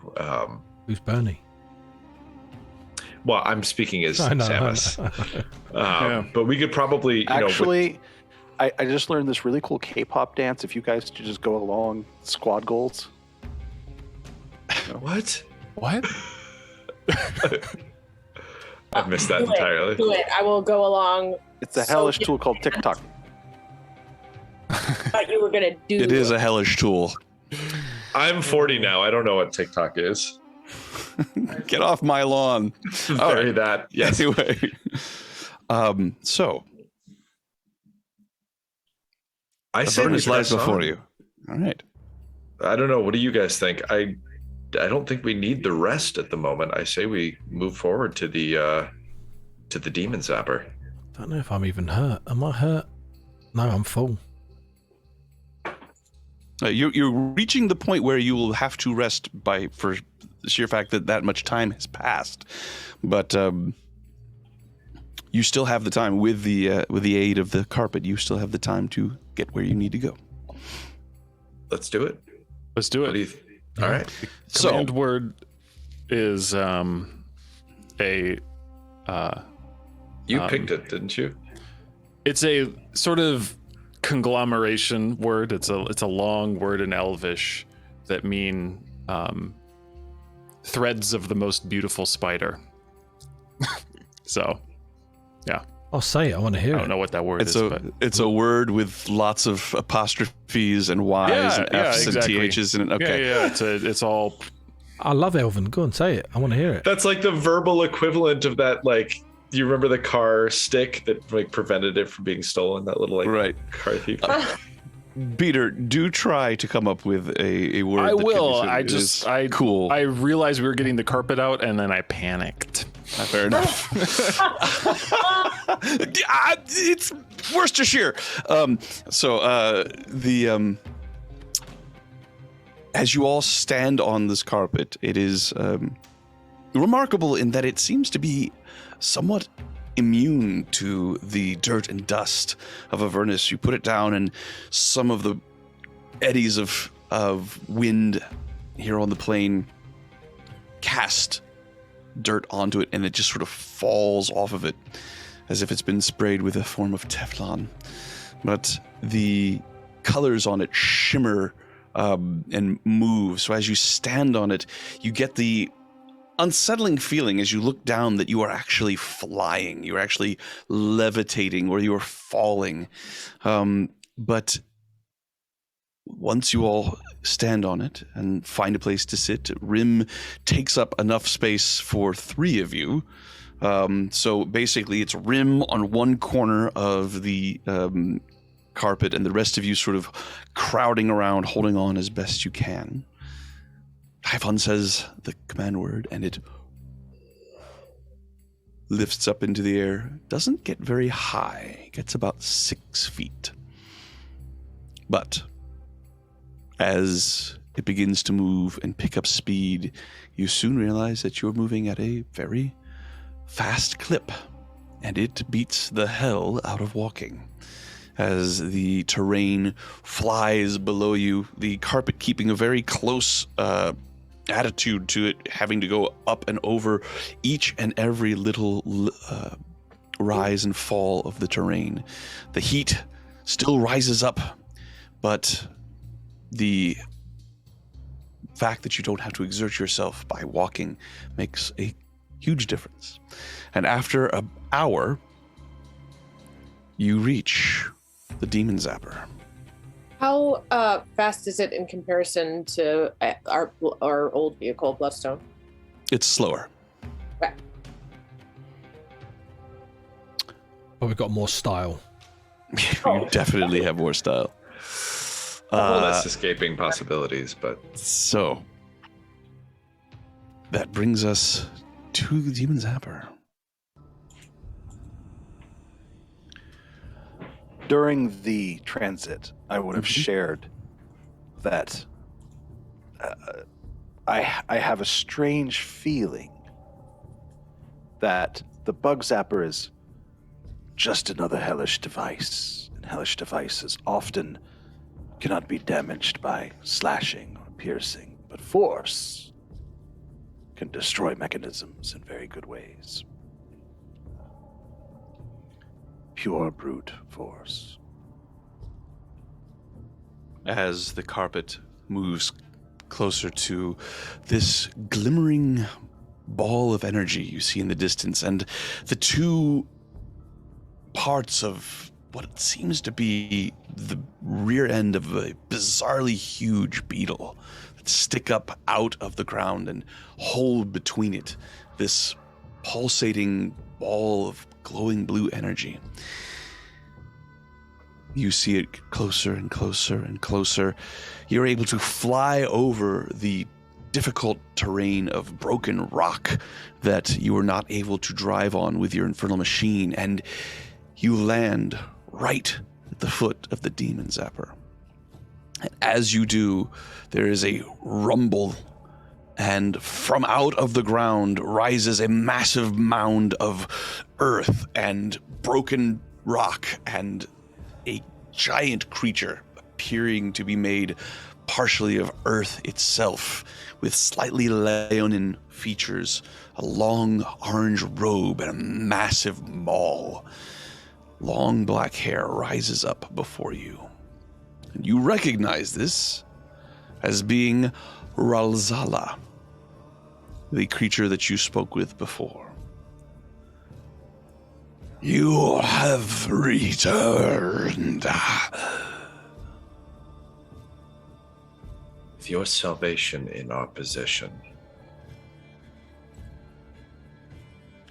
You have the Titan's blood.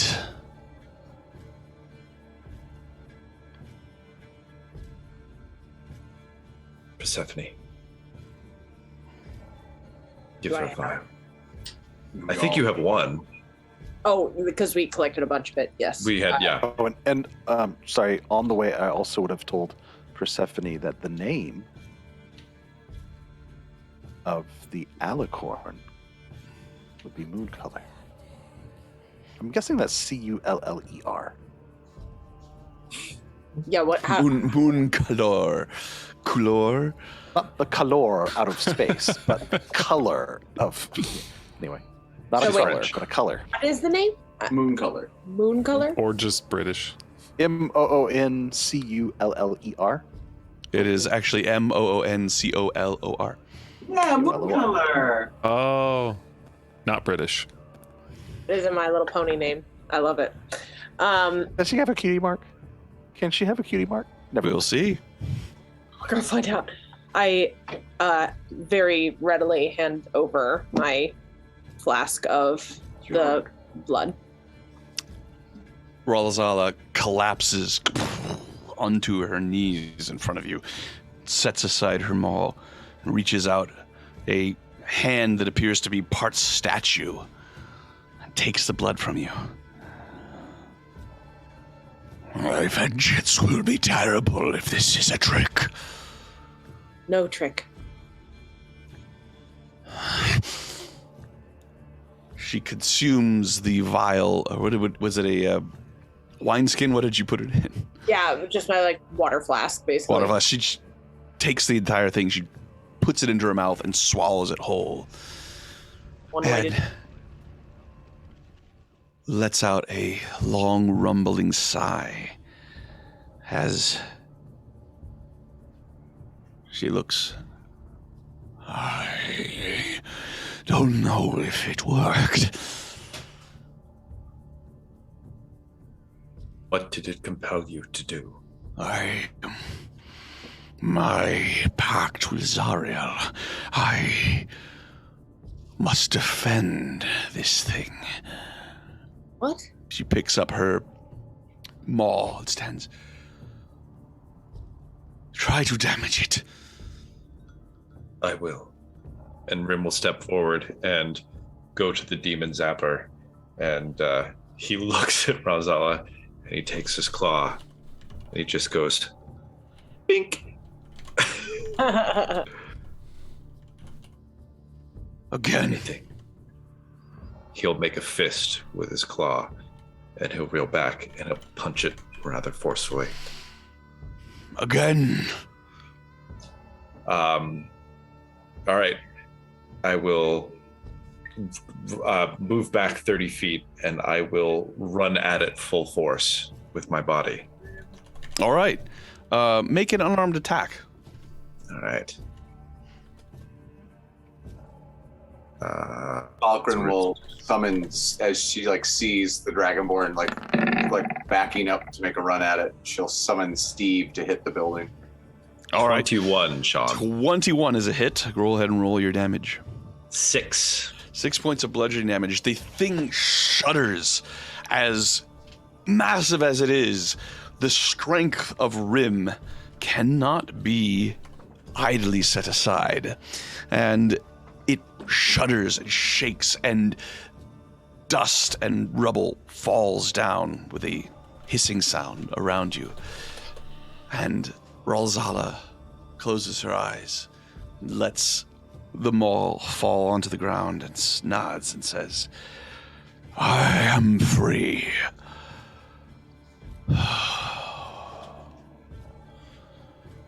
I wonder if things have changed at home. She begins to walk away, and as she does, her feet sink into the dirt as if she is walking down a staircase. And after a moment, all that is left of her is the disturbed earth and rubble that she leaves behind. And the mall, right? Nope. Oh, she takes them them all. Yeah. Selfish. Yeah, she did like the going down steps thing. Yeah, exactly. Look, I'm going down the stairs. Oh, switch back. I was just Escalator. waiting. I'm honestly disappointed. I thought Ryan was going to be like, the whole mall, even the Hot Topic. Nobody wants that. Elevator. I'm pretty sure Sean would have mauled me to death if I said that. Yeah. With the anchor stores. So, what next, friends? Well, do we have to break Oh, this Sean thing? goes up and down. So what do we? So it's just the demon zapper as it was, except like It looks no different than it did before. Looking up, you see this bright, glowing ball. You can't see anything in it from down here. It's about 30 feet up. And remind me, I know we like got close to it and touched it, and it was probably bad last time. I can't remember though exactly. I What we believe Falkren got up to it and touched it and was able to move her hand into it to a certain degree before it simply repulsed her, and she was not able to. And it was also Falkren who was able to see just barely deep within the equine face of a creature with a long horn extending from its forehead. I found her and we're going to be best friends. No, she's my best friend. She's my best friend. So She's a real pill, you guys. Tell you what, we'll stand on opposite sides and then we'll call to her. Here, moon color. Here, moon color. here we go. This diabolic mechanism, I feel certain that it is like any other contraption. If you kick it hard enough, it will fall. Then let's kick the crap out of it. Fireball. No. Well said.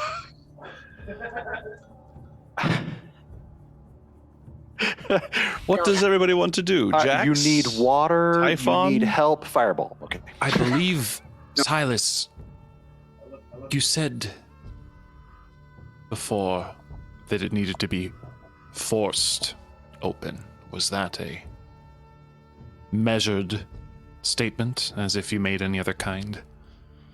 Absolutely, Typhon. If you took my meaning correctly. The wand? Do we still have any charges? And What wand do you Falkren, speak of? I believe the weapon of your god that you can summon would do the trick as well. Oh, absolutely. Steve has already been summoned, and I believe that Typhon is referring to the wand of magic missiles. Yeah. Oh, Yes. yes. Let's use it. I try hitting it with psionics. Okay, you focus your little goblin mind, and what are you trying to do? What are you trying to How accomplish? accidentally It's a big goblin condescending. mind. I know. You focused your little goblin mind. Your My mind's all puny, full up. your puny Come on, goblin Silas is the intellect. racist here. Sean, come on. man. Your laughable intelligence. What? I just What? sort of like obviously summon the blade and just sort of try to put it in to see if it enters or if it's got any chance to enter. You just like the large pillars next to it. Yeah. So you pass the psionic blade through it, comes out the other side, doesn't appear to have done any damage. Yeah. Let's save the charges of the wand because I that's will say it's been a while since a long rest, so I actually have used all but one charge, and we don't want to use the last charge because it might blow up. right. So I will continue beating on it, and You are able to shake it very well with your attacks, but bludgeoning damage does not appear to be affecting it. My powerful magic is useless here. I will take a swipe at it with my magic glaive. The glaive does slashing damage, I believe. Yes. It leaves long scour marks on this carapace-like material, but it doesn't seem to do any damage. It's possible that given enough time, you could slice out a chunk and then another chunk, but it would be feeling the spiritual power raising up behind me. I step out of the way to see a spiritual weapon. Roll a 26. Steve strikes it with a 26, doing 11 points of force damage.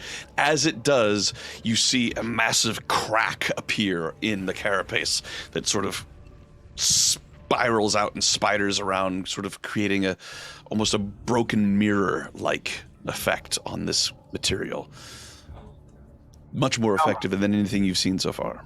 I almost forgot how much fun it is to actually hit things. Can I cast Thunderclap? Does it do force damage? Or thunder? Thunder. Does that mean it's not force? We're looking for force damage. force, yeah. If only we had a warlock. What does thorn whip damage do? It just says piercing. It's piercing damage. Yep, the So- thorns on the thorn whip. So no Pierce. magic or anything. Well, keep going, Steve. Magical piercing. Yeah. Make another attack, Steve. It's a non-moving object, so you can do it at advantage. Ooh. I quite literally have nothing that does force damage. I knew we had shatter. I don't have anything. Oh, look, it's a prepared. crit. It's Critmas. Is it? I have shatter, but it says it's thunder damage. Yeah. Oh, is it? Shatter's thunder, yeah. It's up to Steve. Oh. The spiritual weapon provided by Fulgrin's deity. Yeah, indeed, right? What's that deity again? Isek? No. Yeah, right. Oh, heels bills. Oh, What is that? Hells bells! Where's your attack roll, Falkrin? They got two different character screens. Have you guys learned that there is a Roll20 client now for smartphones and devices? I've heard. Totally load Roll20. It's very on good as tablet well. Or anything like that. All right, Yeah, take it's really good. It's very, Roll20. very good. come out. All right, another cast. Okay, so it's the same cast, spiritual weapon. 18's a hit, 15 points of force damage. There's another massive crack as the cracks that you've made already make their way and completely bisect this section of this large structure, and it sort of slowly teeters and then crashes to the ground. And you see the ball of energy begin to float slowly down to the ground. Can I contact it mentally? Sure, you could try. Hello, sparkly thing. Do we notice?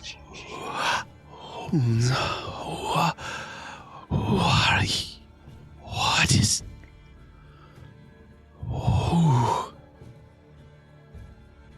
You hear almost as if it's coming in like a radio that is not quite within range. Contact with something inside this ball of energy. It feels like it's whatever is holding your contact with it at bay is beginning to weaken, and the ball continues to sink to the ground. We've come to save you. I am Jax the Imp Slayer. You're awful short for an imp slayer. It's perfect. It gives him advantage. Jax. Help. What do you want us to do?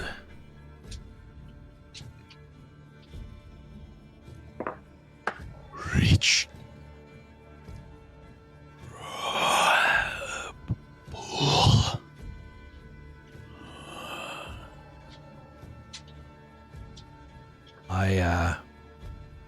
What's it saying, Jax? It wants us to help. We need to reach in and grab it. All right. I walk up to do so. Yeah. All right. I aid Silas in this attempt. Okay, so how do you do it? Do you just reach up and touch it? Like How do you... a boss. Silas. Like a boss.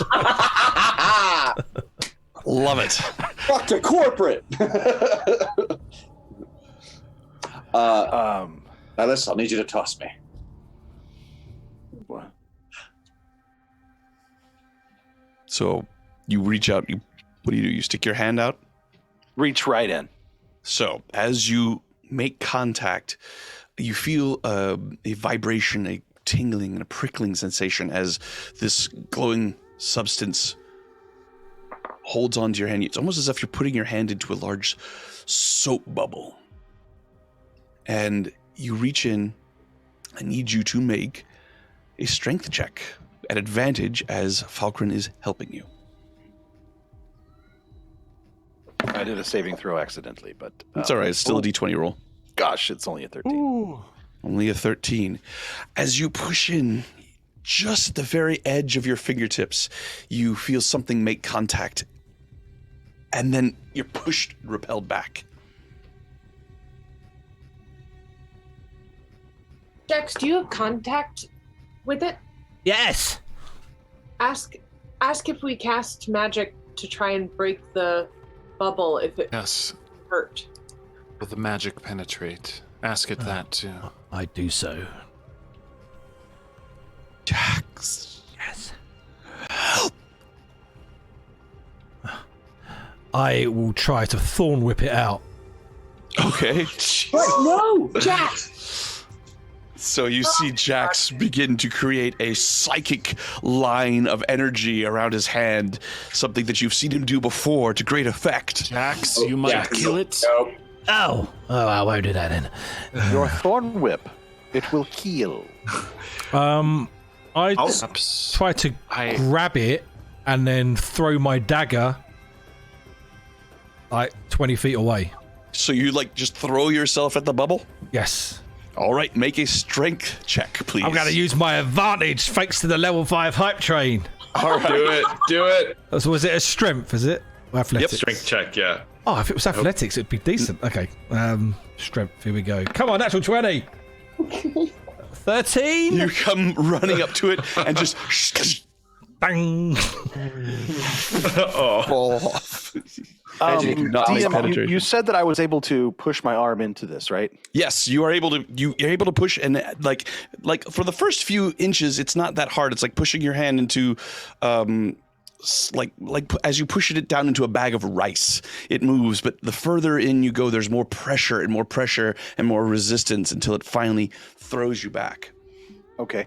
I'm going to actually reverse Oranian. Okay. Such that I have the blade of the glaive tucked under my arm. So the blade of the glaive. And I'm going to push the pommel directly in to try to see if anything there would be able to grab onto it. Okay. You push in your weapon, and it does penetrate. It penetrates much easier than your hand would. And after a moment, you all see, you see Silas standing with his back to this thing, almost all the way up to the blade. The whole pole of this thing is now inside this bubble. And Silas, you can feel something touching it. But as you pull, there doesn't appear to be any resistance. There's very little this creature can do to aid itself with the means that you have offered it. Silas and Falcon, I can summon something to try to pull this creature out. But if I only get part way, be ready to grab it. Yes. I could make an attempt myself, Typhon. Not at this, you can't. Well, I see what you mean, to grab it out. Pull, yeah. Is it cracked, DM? So can I throw a psychic blade into where it's literally inside. So what you have done, you have destroyed the aperture that held this thing, which has now brought it down to the ground. But it itself does not appear to have anything that is wounded it so far. I see a finger up from Falkren. So, DM, I would like to try with an assist, with a little help from my friends. If we try to punch into this thing and then hit it at a dispel the moment we make contact. I think we just need to reach and pull. I really think it's just a. No, I'm just trying to aid. I'm trying. Well, that's what type. You can try to dispel it, if that's what you want to do. I'm not necessarily trying to rid the spell. I'm just trying to weaken it temporarily so that we can aid in pulling it out simultaneously. Mm-hmm. Does that make sense? So, kind of in junction with what Typhon is suggesting, if we all kind of just go at it with all of our best efforts, I think we could try to really. So what it needs to be is something you can. Somebody needs to make a skill check, and it can be an advantage if somebody else is helping. But so if you all work at it together, I can see. Let's see, 1, 2, 3. That's 3 separate strength checks at advantage with one of you helping. So there's 1, 2, 3, 4, 5, 6. There's 6 of you. So if one of you helps the other, that's 3 checks at advantage. Cool.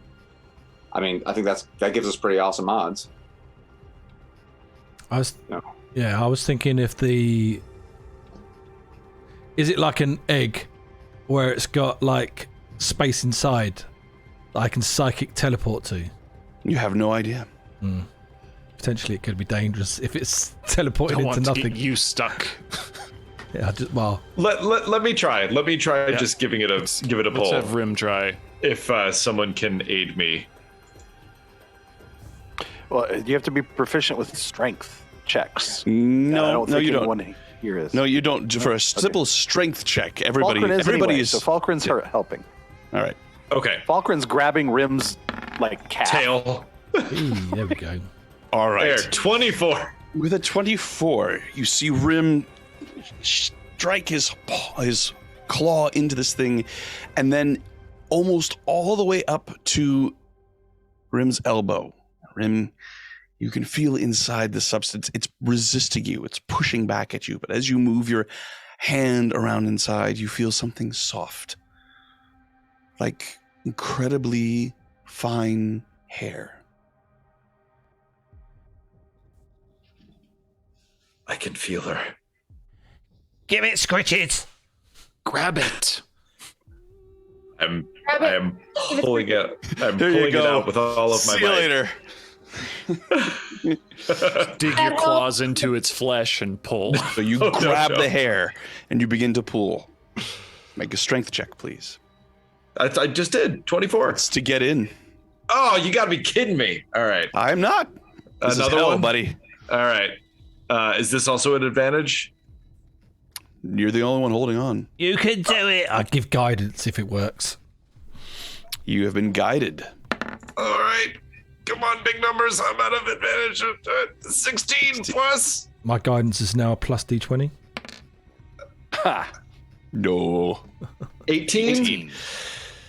You pull, and inexorably you feel the resistance giving under your strength. You all see Rim's muscles bulging underneath his scales. His teeth are grit, and he's clenched his eyes and his brow in concentration. Slowly, inch by inch, he moves his arm backwards. You see his feet sliding on the dirt, looking like he's actually going to pull himself into the bubble.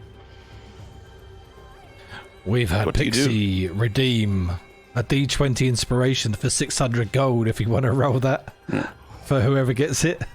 Sure. In a moment, I can Pixie. gift my inspiration to Rim. In a moment, Rim is succeeding, but he's succeeding at pulling himself in slightly better than he is at pulling this creature out. All right. So- I will whisper under my breath then, or I will say, It will consume more of us. We need to be done with this. And I will say, Anashirah. And the a snake will curl out from under my collar and go around my arm once, twice, each time growing larger till it's the size of my arm. Then it spirals out to even larger than I am, like a 30-foot spectral being of a snake. And it will go and, as telekinesis, wrap its way, hopefully around the unicorn or around Rim. Rim is all you can see. So you can wrap it around. See it, so. No, wrap it on wrap me, it around both, Rim. Yeah. Wrap it around Rim, and I can move 1,000 pounds 1,000 pounds with the spell. So, Rim, just as you feel yourself being pulled in, you feel something tighten around your chest, and with a massive ripping sound, you all see Rim fall back. And as he does, no, I won't do that. As he falls back, I was going to say he's got a handful of hair, but as he falls back, he brings with him the mane and the neck and one leg and a hoof of a blindingly white equine creature. Then the head pulls out, and you see the lips of this creature wide in agony, the eyes wide with fear as it strains, using the purchase that Rim has on its mane. Rim, as the head emerges, you can bring your other hand forward, grasp it around its neck, and you and Typhon pull free an absolutely gorgeous creature. And as it takes its steps out of the bubble disappears, and the unicorn, shimmering white fur, the long tail ends in shimmering rainbow of colors, mane that hangs down like gossamer off of its neck, and brilliant blue eyes, and a golden horn comes crashing out of it, falls down, and says a word in Elven, or Sylvan, if anybody speaks Sylvan. I do. You do. She says, freedom, and collapses at your feet. Is that your name? Is she passed out or just? No, she is breathing heavily. I say to her in Sylvan, "Are you all right?" Looks up, the eyes searching your face. I am free. I am free. And as she lies there, you could see shimmering on her back like wings from a butterfly trying to unroll after a long time in a cocoon. Beautiful pair of gossamer wings. But as they come out, they fall limply to her sides. She tries to stand and then collapses again. I am weak, and you all must prepare. There, I could feel them coming. Creatures summoned by this machine, this thing, drawn by my nature. They come. They will be here momentarily. Typhon, cast the hut.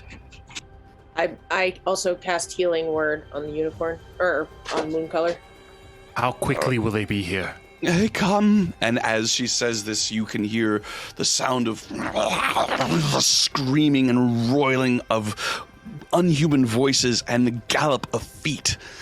And you gaze around and you see coming from all directions large demonic creatures, hooved with 2 arms and hands, the face of a human crossed with a horse, and large brutish horns, a demonic version of a centaur. And then leaping down in and amongst you all, another large creature. This one clearly demonic, with two enormous pincers for hands on the end of incredibly muscular arms, and then two smaller arms extending from the torso, horned, all of them snarling at you with hate. Now, my friends, let us roll initiative. I quickly jump on, looking at Persephone, and say, "My mount, I claim it." Oh, you will have to tear apart my cold dead hands. Not really. Did the healing word that I cast on Mooncolor have any effect on her? She looks up gracefully, but as you're looking at her, you can sort of see that she's shimmering. There's a light around her, and each time she takes a breath, it's a little less labored. It appears that she is regenerating herself. And let's see here. Ooh, these initiatives, though. Oh, wow. I rolled a natural 2. Interesting. Let's see. Let's get some Would we appropriate be music closer going to on. This, Oh, yes. this blaster thing? too? Also, roll for a D20 inspiration before I forget. Right. Here it goes. Somebody. Jax, yes. Jax, there you go. Thanks, Pixie. How exciting. Wow, I want to pick some good music for this.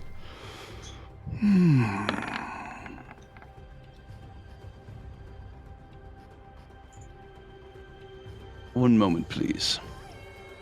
If you haven't entered the giveaway yet, exclamation point, mark, giveaway. Yes. Now, that's going to enter you into the giveaway for 2 very valuable gift certificates to the Kraken Dice Store. One's going to be $25, one's going to be $50. You have to be around to the end of the stream to claim it, but that's not too far off. Not at all. That wasn't the music I wanted. Blah. That's okay, we can't hear You trying to find happy birthday? Yes, I am trying to find happy birthday. birthday to It would have you. been really fun to do you. happy birthday. It's not copyrighted. That is. No. Oh, there it is. I'm an idiot. Okay. Yes, we agree, but your point. So, Such a dick. let's Fireball. get let's get your enemies on the board here, though. Are we closer to the orb than we actually? That's what I was Yeah, going to where say. are we? Aren't we? Yeah, I'll get up on your before I butt. put them on the board, go ahead and put yourselves where you think you are. Let's Reminder all that get around the open part of the beetle, yeah. we're just having Now a- there's spooky every- music. People happy where they are there? Falkren, where do you want to be? I We should all cannot be move together. Zelmyra. Zelmyra assume that Zelmyra is doing her part in this battle, although she is not going to be on the initiative. I'm just saying her token is Zelmyra. there, and I cannot move the token. DM, you'll have to do that. Yes, I'll take care of it. Zelmyra. Zelmyra. Alrighty. Mira. You got it. Candy Hook Mira. Bring her up here. So, as this fight goes on, imagine that Zelmyra is aiding you and casting her water whip the way that she always is, but it'll all be in your imagination as you are the ones involved in this combat. I see Jax, Typhon, Falkren, Rim, Silas, Persephone. You need to get on the board. I have a 6. You have a 6. Alrighty. Where are you? I'm not logged in because we're sharing a screen. So, So you can't even put your token on the board. yeah. Alright. DM can do it. I could have sworn you were already on the board. I haven't seen myself yet today. Sorry, one moment, please. Have you ever thought about playing Dungeons and Dragons in a castle? If you go to dndinacastle.com, there's such a thing. There's also mansion, cruise. Would you like to go on a D&D cruise? Who would go on a D&D cruise? Anybody here? You're totally gonna get eaten by a kraken if you go on a D&D cruise. Yeah, roleplay, yeah. I already pushed Kraken last vamp. And now I need to bring up your character sheet, Persephone, so that I can add you to the initiative order. And there you are. Moon Color is the most perfect name. Pixie does make a good point in chat that you can also play with Sean. Sean, do you have any spaces at the moment? That's a complicated question, but I am happy to discuss it if anybody wants to ask me in the Lawful Stupid Discord. So what did you say you rolled, Persephone? A 6? Alrighty. I think now we are finally ready. My goodness, at the top of the order, this is going to be interesting. All right, the Amorites go as they come running at you. Am I right? Am I right? Just to confirm, DM, we never had a long rest after using all of our abilities and spell You slots. have yet to have a long rest. What were we There is the thinking? creature. A demonic form of a centaur with a long serrated tail and claws that seem to crackle with power. This one is going to run towards you, Typhon. This one is going to run towards Persephone. And this one is going to make it to... What is their speed? 60. I'm sure they can dash and get there. Going to make it to there. And this one, that is all three of them, correct? All right. So, at Persephone, I have...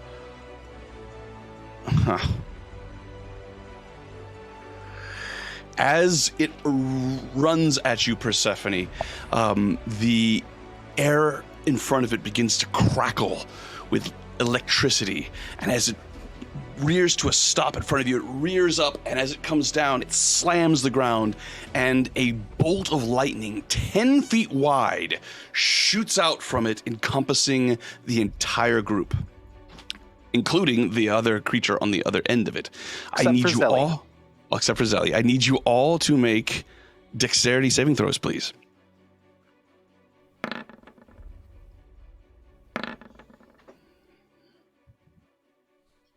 $18. 18, nice. And remember, within 10 feet of Silas, you get to add Silas's bonus. Do not forget. 22. What is that bonus? It's a 4 now. 4. 16 for me. All right.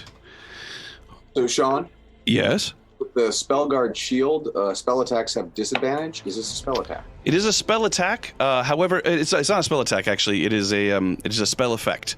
Saving throws are spell effects. And also, make sure you have equipped and attuned to that item, Falcon, because last time I checked, you were not. What the hell? I haven't. I mean, very well then. Shenanigans, I cry. A lesser DM would fault you for that, but... Or maybe I am the lesser DM. I don't know. Anyway, Typhon, I believe you and Jax have failed. The rest of you have succeeded. Mine's a 16. I got a 22. Here's a 16. 16 is a success. Plus 4. Okay. Yeah, plus Yeah. 4. 16 is a success. Typhon, a 12 will not succeed. Let's a- see. Ooh, Is it he's worth outside of using it, the yeah. reaction to succeed for that, or to do absorb elements? I'm just trying to figure out what I'm gonna do. They're all gonna do it though. So I'm hedging my bets on I'm going to cast absorb elements. Absorb elements. Alrighty. Hold on. Jax might... Ooh, Jax's... Falcon is not inside. Falcon saved with his roll, or with her roll. Didn't she? No. Wait. Falcon, what did you roll on that save? I haven't rolled. I haven't seen it yet. Yeah, you are... You need to roll high. You are not in. You are not benefiting from Silas's thing. Right. So whatever you roll is what you roll. But then, so DM, to my understanding, like, so, and Sean, you're saying since I haven't equipped the shield, I was. Oh no, it's fine. Yeah, you have it. Okay, cool. That's what There's no way you're going around with a shield that you're not using. Especially a giant spell-ass shield. It's like, come on now. All right. And it's a dex save, or? Dex save. Thank you. Rudin. Oof. So it's 14? 14, and you are not within Silas Zing, so you take all 40 of the lightning damage. Those of you who have saved, you take 20, and Typhon, absorb elements. Yeah.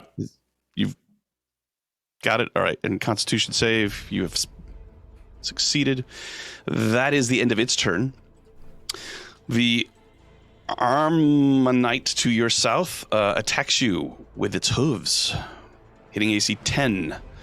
It attacks you with its claws, hitting AC 23. 23 hits. 23 hits, 8 points of slashing damage, and with its serrated tail, it slashes around, hitting AC 18.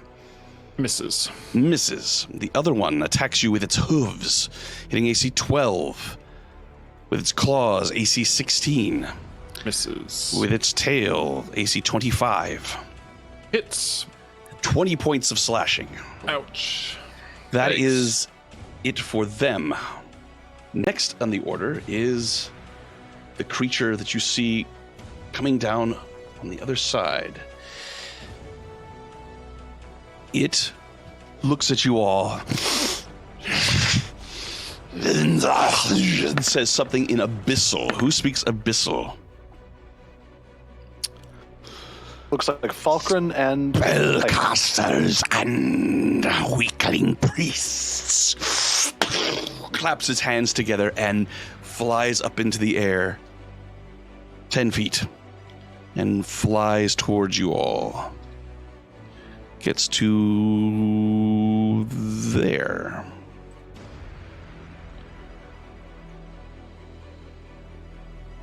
And that is going to be it for its turn. That's going to bring us to cast the a spell, or did it just... cast a spell. It appeared to cast a spell, but it didn't use any components or gestures. It clapped its hands and just flew up into the air. As far as you could tell, it appeared to cast the spell Fly. You're a smart cookie. I'd say you'd recognize that. Yeah, smart. Cool. What happened to the turn? There it is. Okay. Next up, we have Jax. Is there anywhere I can hide before firing at Flyboy? So you'd have to move somewhere to hide. There's no cover right where you are. Okay.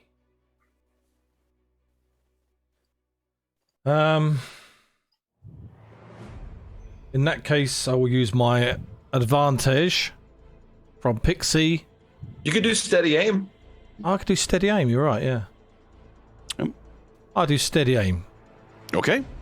Steady aim. Du-du-du. Well, look at that. Unbelievable. Natural 20. Didn't even need it. Yeah. I'm so sorry. Wow. 36, Oh my God. 56, 74. That's a lot of damage. 84, 90 damage to Flyboy. 90 damage. That's My God. insane. And Fury of the Small, 100 damage. 101 damage. 101 damage. So with the shot that streaks across over the head of Mooncolor, this, what is it? Did you... Psychic. Psychic blade. So yeah. it goes flying across the thing and just embeds itself in this creature's eye. Just needs to make a concentration check. Oh, is it still alive? I don't think it can succeed in a Constitution on this actually leap with that much damage with a single shot. It loses concentration on Fly and falls to the ground. Oh, please let it take damage. It's only 10 feet up. You get 10 feet for free. Darn. I am going to make it succeed in a... All right, he stays on his feet. He is not prone. That was a DC 50 con save. Right. He is absolutely livid. Oh, is he? Okay. But is he hurt? You see huge arterial gouts of demonic ichor shooting from its eye. Don't touch it. Steady aim, that just takes my movement, correct? No, it's a bonus action, I believe. Oh, it's a bonus action to do that. Okay. I thought that meant that you couldn't move. And you can't move for the rest of your turn. Right. Yeah. Okay. I can throw a second blade, correct? No, I don't think so. Not if you use your bonus action to steady aim. That's right. Yeah. Okay, I'll stay with I am. Just quickly, as I've just seen it, Pixie's just donated 3,000 bits. And Wow, says, Pixie. It says D20s for everyone. Thank you very much, Alrighty. Pixie. Get it right. Even me, Pixie? No. I've already got. I still have an inspiration. Yours went to moon color. I've already got it. But wait, maybe we get D6s. The people that have got D20s get D6s. Alrighty. Thank you very much, Pixie. You're incredible. That's going to bring us to Typhon. I am looking awful, though somehow still concentrating. But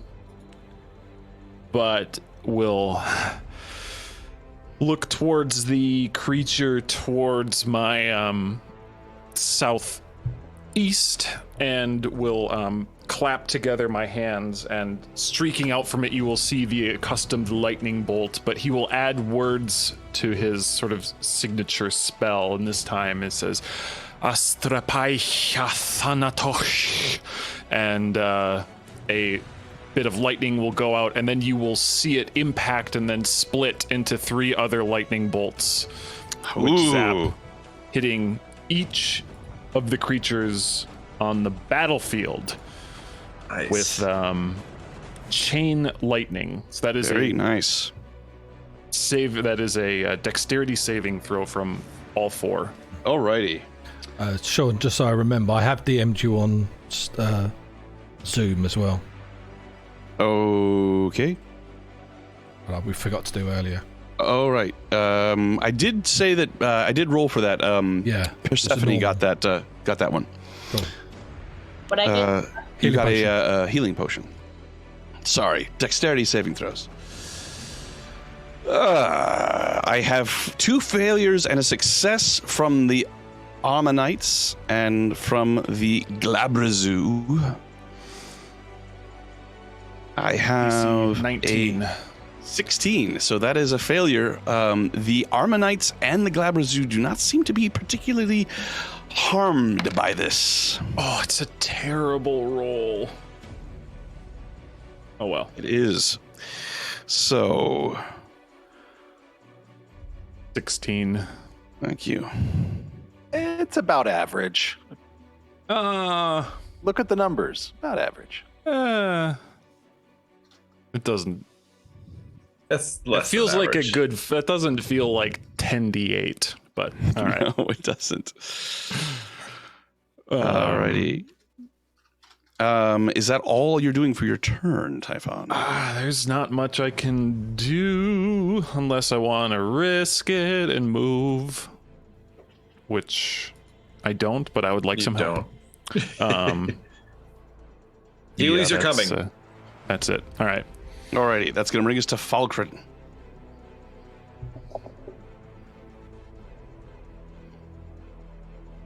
All right, where's Edelficus? Beautiful. He is directly to your south. Excellent. Falkrin is going to move towards Typhon. Oh, which I can do. I have the power. All right, and that looks like just what, 10 feet, Sean? Mm-hmm. All right, so she's going to move 10 feet to Typhon, and then she is going to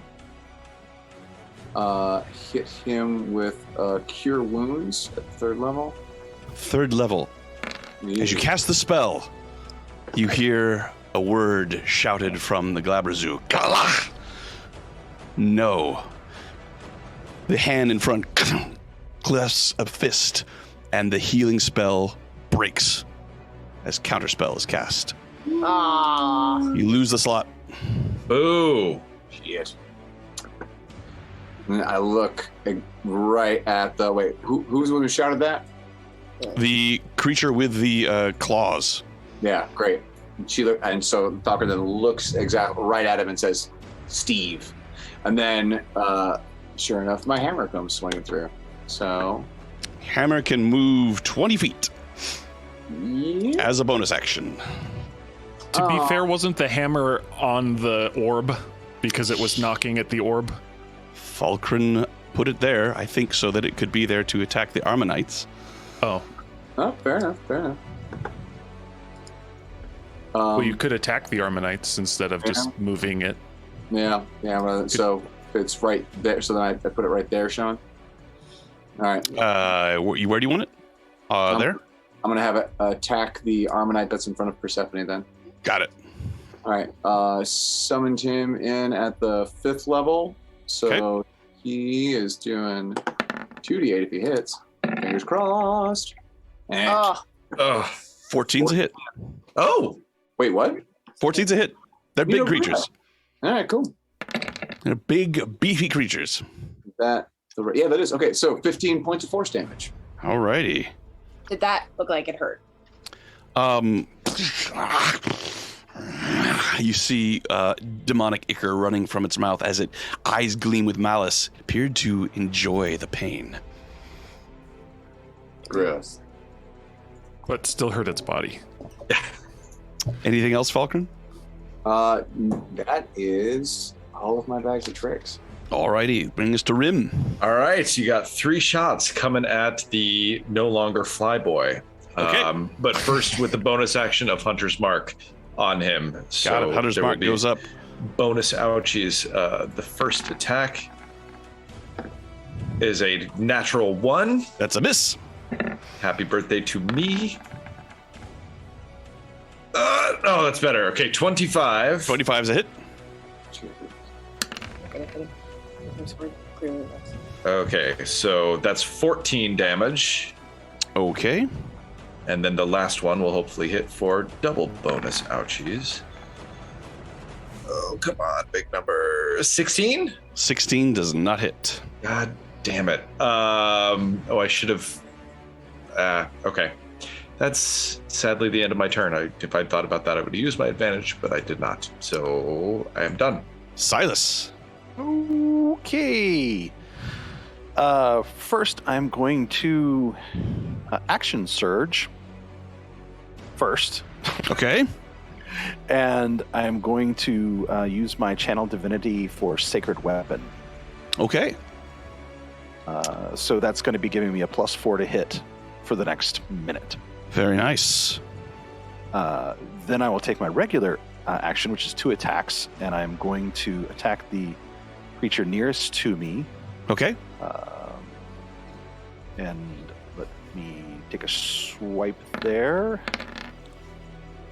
That is going to be a 30 to hit. That is a hit. With 10 magical slashing damage. Got it. And then I'm going to take another shot on him,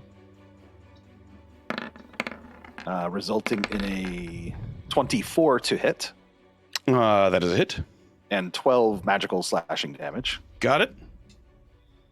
And then I am going to go ahead and do a second wind as my bonus action.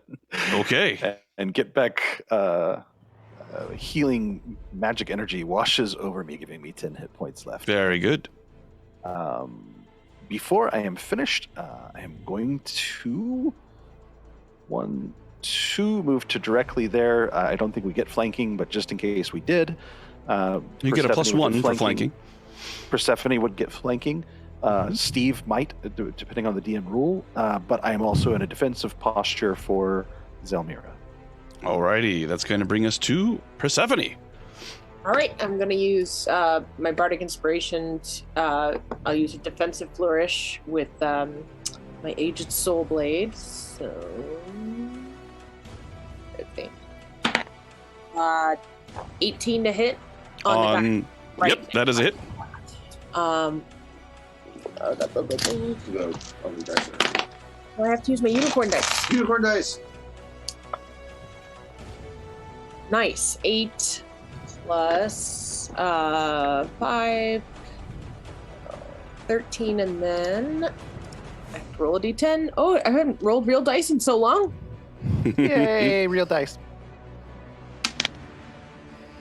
7, so 20 damage for that first hit. 20 damage on that first hit. Got it. Is that a magical weapon? Yes, absolutely. He talks. Then I'm gonna hit again. Boy, does he talk. Just kidding. The name on that weapon. So a 13 to hit does not 13 hit. does not hit. Then I'm gonna try with Needle for my bonus action. Or no, sorry, I used Bardic Inspiration for my bonus action. So, right, I have to use a Bardic Inspiration to do the flourish, so that's my bonus action. Yes, that is correct. So I'm done. Alrighty, that's going to bring us to the top of the round with the Armanites. The Glabrazu is growling and yowling in agony as its eye continues to drip this viscous material. Also, the arrow that has struck it from Rim. And he points at the goblin and says, "That one! Kill that one!" And this creature moves to here and moves to there, incurring an attack of opportunity from you, Tyvon, if you wish to take it. No, thank you. All right. This one moves to here.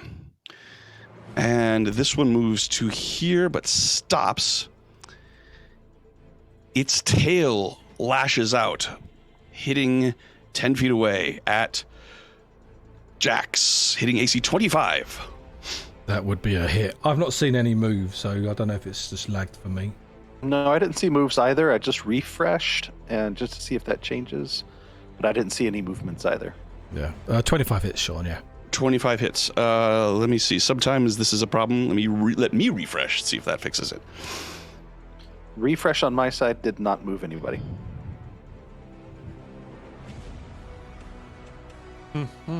Ooh. Yeah, Technology. taking in This attack of refresh. opportunity is not an optimistic use of reaction. No, My it's not at potential all. to do 1d6 of damage is probably not worth it. This refresh is taking an awful long time. I am worried. All right. We have I'm getting crushed. I am getting a Okay, we're going to do Theater of Mind, Sean. Right. DM, this is practice for the upcoming event, so Yes. go with it. I got a prompt that said I should disable extensions. And that Well, seems to have explore fixed the around. problem. All right. Can you see things that have moved now? Nope. Maybe I need to refresh. How about now? No. Better one or two? You It's just moved moving the now. glab. It's moving now, yes. All right. So this has You moved to just here. moved the top. This Yes, has moved to you just moved here. him. Yes. This has moved to here. Okay, cool. You just moved them and moved them right back. Yes, I was just sort of moving to make Perfect. sure that you could all see the moving. Cool. All right. So the this creature has moved to there, and I want to just double check. He is. Yeah, actually, he's going to move to here. And that puts him in range of Jax. So that 17 points of slashing hits. This one moves around here. Typhon did not take an attack of opportunity. This one moves to here. They all attack Jax. This one attacks with its hooves, hitting AC 20. Hits. 13 points of bludgeoning with its claws, AC 24. Hits. 9 points of slashing with its tail, 27. Hits. 8 points of slashing. After hitting you with its tail, this one checks to. This one attacks Persephone with its hooves. 24, 14 points of bludgeoning. Okay. Even if I cast shield, it won't help. Never mind. With its claws, 25, 10 points of slashing. And it's going to roll to see. Could I use please allow me for that? Is that enough? Have you used your reaction yet? No. So, you say, please allow me. And as you are reeling under the attacks of this creature, you feel the blade hum in your hand, and it moves preternaturally fast and intersperses itself in between you and the claws. And you hear a voice, this is a tough one. And you are not hit with that 25. Which one did you use it on? The last one? Yeah, it all went kind of fast, but I don't mind whichever one. I guess the last one, because that's when I said it. All right, so you took just the 14 points then from the bludgeoning of its hooves. Dunk-a-dunk-dung. And let's see here. I'm going to check and see if it gets back its... It does not. Okay. That's going to bring us to the Glabra Zoo. He looks around.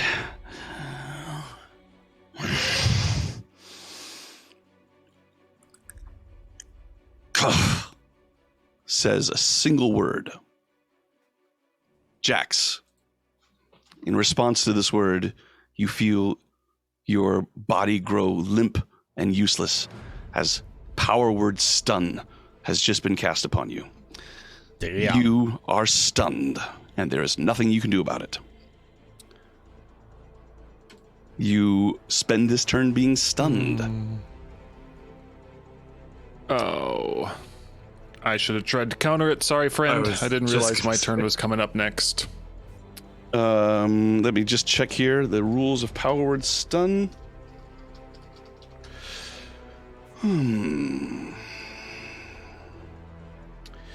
So, at the end of your turn, please make a Constitution saving throw.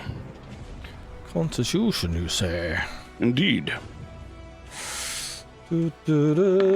Natural 20. You have succeeded. At the end of your turn, you throw off the effects of power word stun, and you are no longer stunned. Typhon, it is your turn. Oh my god! Unbelievable. Out of control. Oh, actually, it is able to do more than just cast a spell. As it finishes the spell, it looks down at the reclining form of Mooncolor, and it attacks it. Man, it already moved to Jax's saving it throw can and do a everything, spell but we and went attack? backwards. Yep. It can make 2 attacks and cast a spell. Whoa. One pincer comes down with a natural 20. Jesus! As it strikes, It's a dedicorn. alicorn screams in pain and is lifted up into the air as the massive strength of this creature grapples it, and then comes in with the other pincer and attacks, hitting AC 22, which I believe is going to hit, and she has not.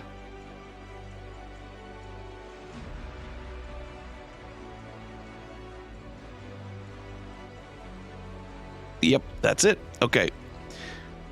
She takes that damage. Okay. There is crimson blood pouring off of the neck of this creature as you see its neck slowly being crushed in the pincers of this demon. That's going to be your turn, Typhon.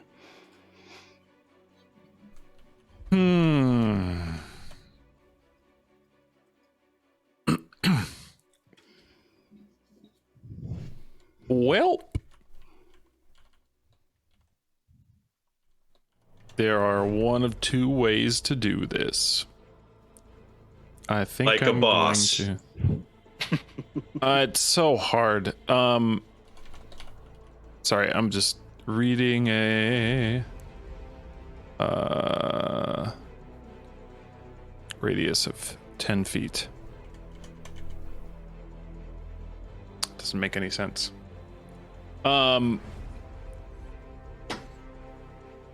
I will put the how injured does the pincer guy look? Quite injured. Quite Hello. injured. Okay. I am going to move my spectral thing over there and try to grapple it. So it is a strength check. Your spectral thing? My telekinesis Telekinesis is still up?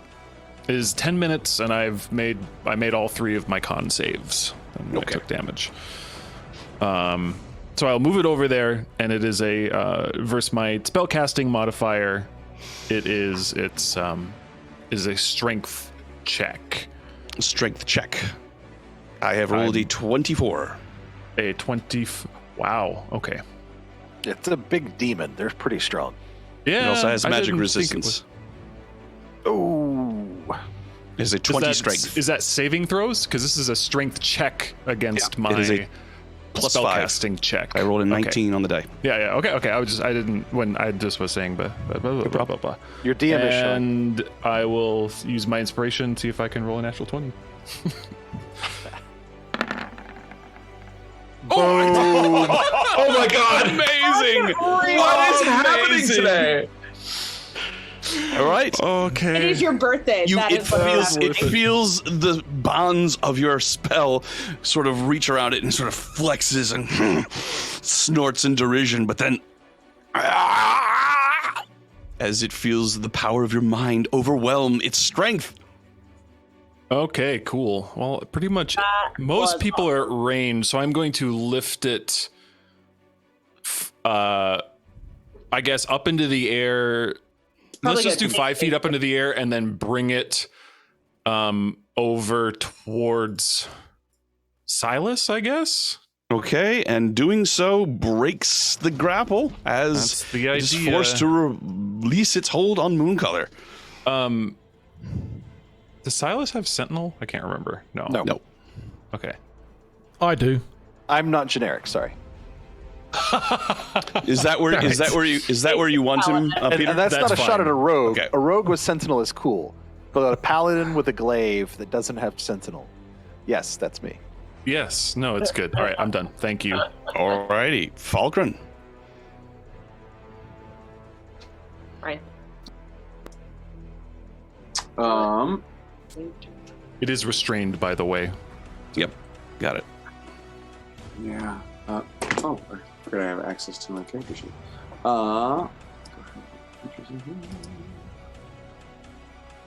Awesome.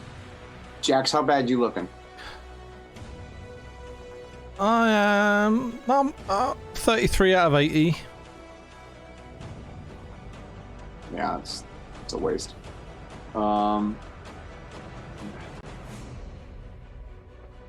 Ugh.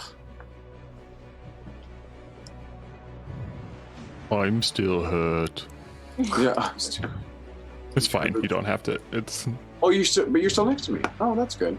How bad off are you? I'm at about 22 out of 68. Okay, then. So I'm gonna go ahead and use my channel divinity on my fine friend standing next to me, typing up Vegas. And I'm going to I can restore up to half of your life, up to 55. So get yourself up to half, and so what does that take you to? I'll heal 7. I can take 14 of that. 14? Good God! All right, so 7 to Jax, 14. Sorry, 12. I was gonna say. Thank you, sir. Man, this is such a dick punch to clerics everywhere. I hate this damn feature. All right, so, but yeah, so, cool. So 7 to you, 3 to them. And then, is anyone else dropped below half yet? Yes. I'm at 32. 32? Cool. So Persephone can I can take 8. So Persephone takes 8. Oh, it's like the saddest healing words in the world. But the unicorn. Is it self-healing, Sean? It does regenerate, but so that was 8, 12, and 7, right? Mm-hmm. My math doesn't fail me. 27. 27, lovely. So then, can the remainder go to the unicorn, Sean? It can. It It's will an bring it up to alicorn, half. though. It has wings. Excellent. It's even better than a unicorn. Oh yeah, no, it's even better than a unicorn. You were able to help it a bit. It's mine, Look. Tess. I spoke So to then- it first. That is that is my action. I don't think I'm in range yet for that some a bit. Oh, Yes, you are. hell yeah! Get him, Steve. All right. Advantage, I think. What? Restrained? It's restrained. Yeah. Yeah. Do magical weapons get advantage on a restrained creature? Why not? He's directing it. It's his attack roll. Yeah, it would.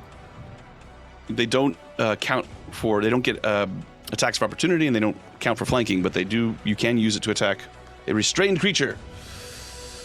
You have advantage on this attack. And I shall take it. Nice. 27. That is a hit.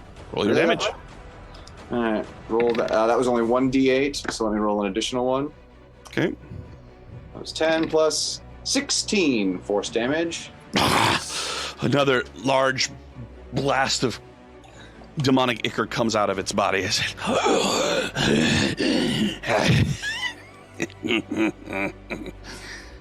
Rim. Have we established that these creatures have reach? Have they been attacking with reach? Yes, they have. They have. So if I were to move out of range, I would get 3 attacks of opportunity. Depends on how far you go.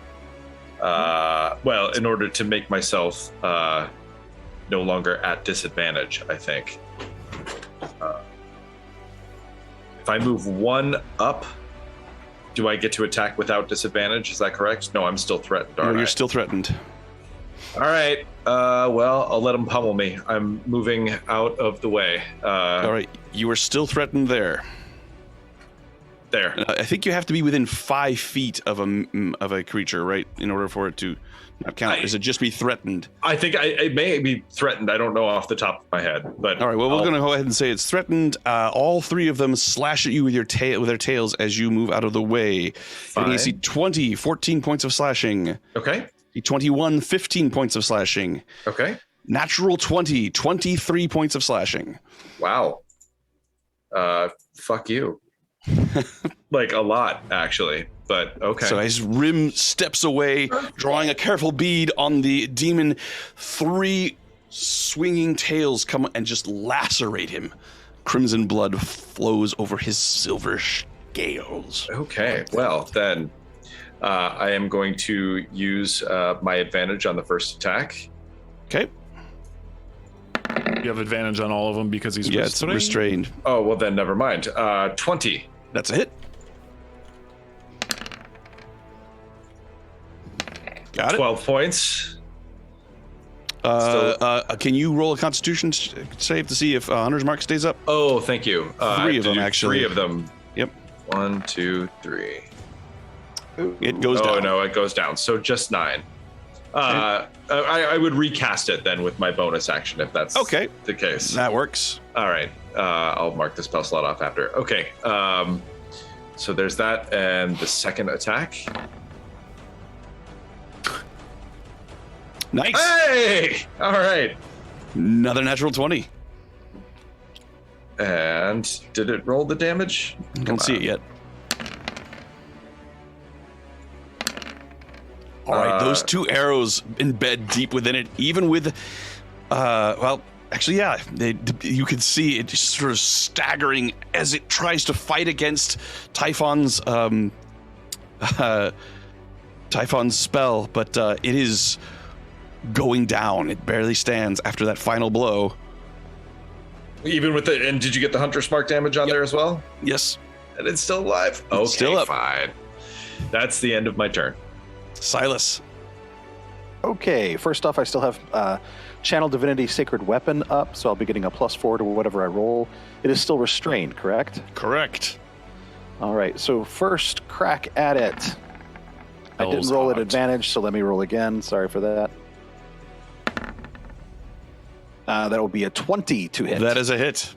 Oh, thank God. And dealing magic 13 slashing. This creature, straining against its bonds, exposes its neck beautifully. And shing, with a flash that can barely be seen, you open wide its neck, and a gout of demonic blood goes spraying out in all directions. I'm going to need a dexterity saving throw from you, Silas. Of course you will. I'm just going to take that normal. Let's see how I do. 15. You manage to duck back out of the way as the blood splashes around. None of it gets on you. And I should say that I was doing that at reach because I have a cool glaive. Yes. The Glabrazoo begins to dissolve into a massive puddle of icky goo. Could I have taken my reaction, Sean? I didn't want to cut in over when you were I attacking. think you're still stunned, buddy. No, he's Oh, that's right. You broke it. Yeah, you could use your reaction. Yeah, I would have attacked this one here then. The last one to hit. Go ahead.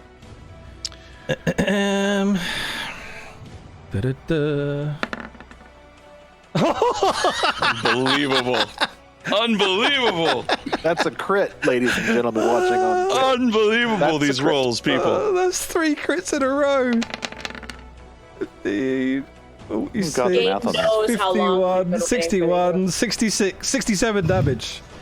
This creature lashes out with its tail as Rim gets out of its way and turns around to see you just diving at it, and you cut its throat with your knife. As its eyes widen in surprise, a massive gout of demonic blood falls down on you. Dexterity saving throw, please, Jax. And from you too, Falkren. Natural 1. Natural 1. The blood lands on you, and you feel it beginning to itch. My ring kicks in. It does. Actually, So I need to check if that's a reaction for the ring. That's a good question.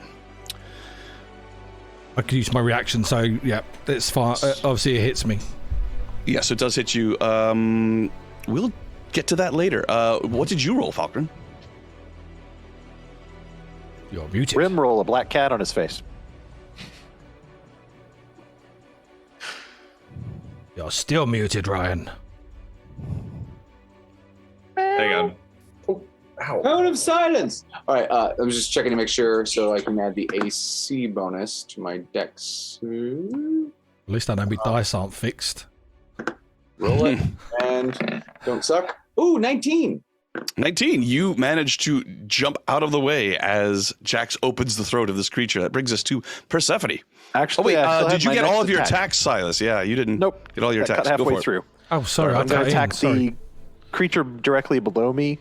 Again, this is with Iranian, and there's a +4 on that, whatever it happens to be. So a 23 to hit, Does hit. and that's going to be for 13 points of damage, magic slashing on him. Got it.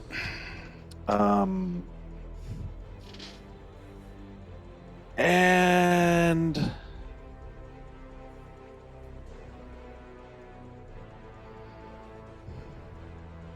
all done. All done. All right. Now it'll be Persephone's turn. Ow, ow, ow. All right, I'm gonna attack the evil centaur right in front of me with Okay. my sword. If you roll a natural 20, I swear to God. Oh, what do you know? It's a 20. 17 to hit, 17 hits. and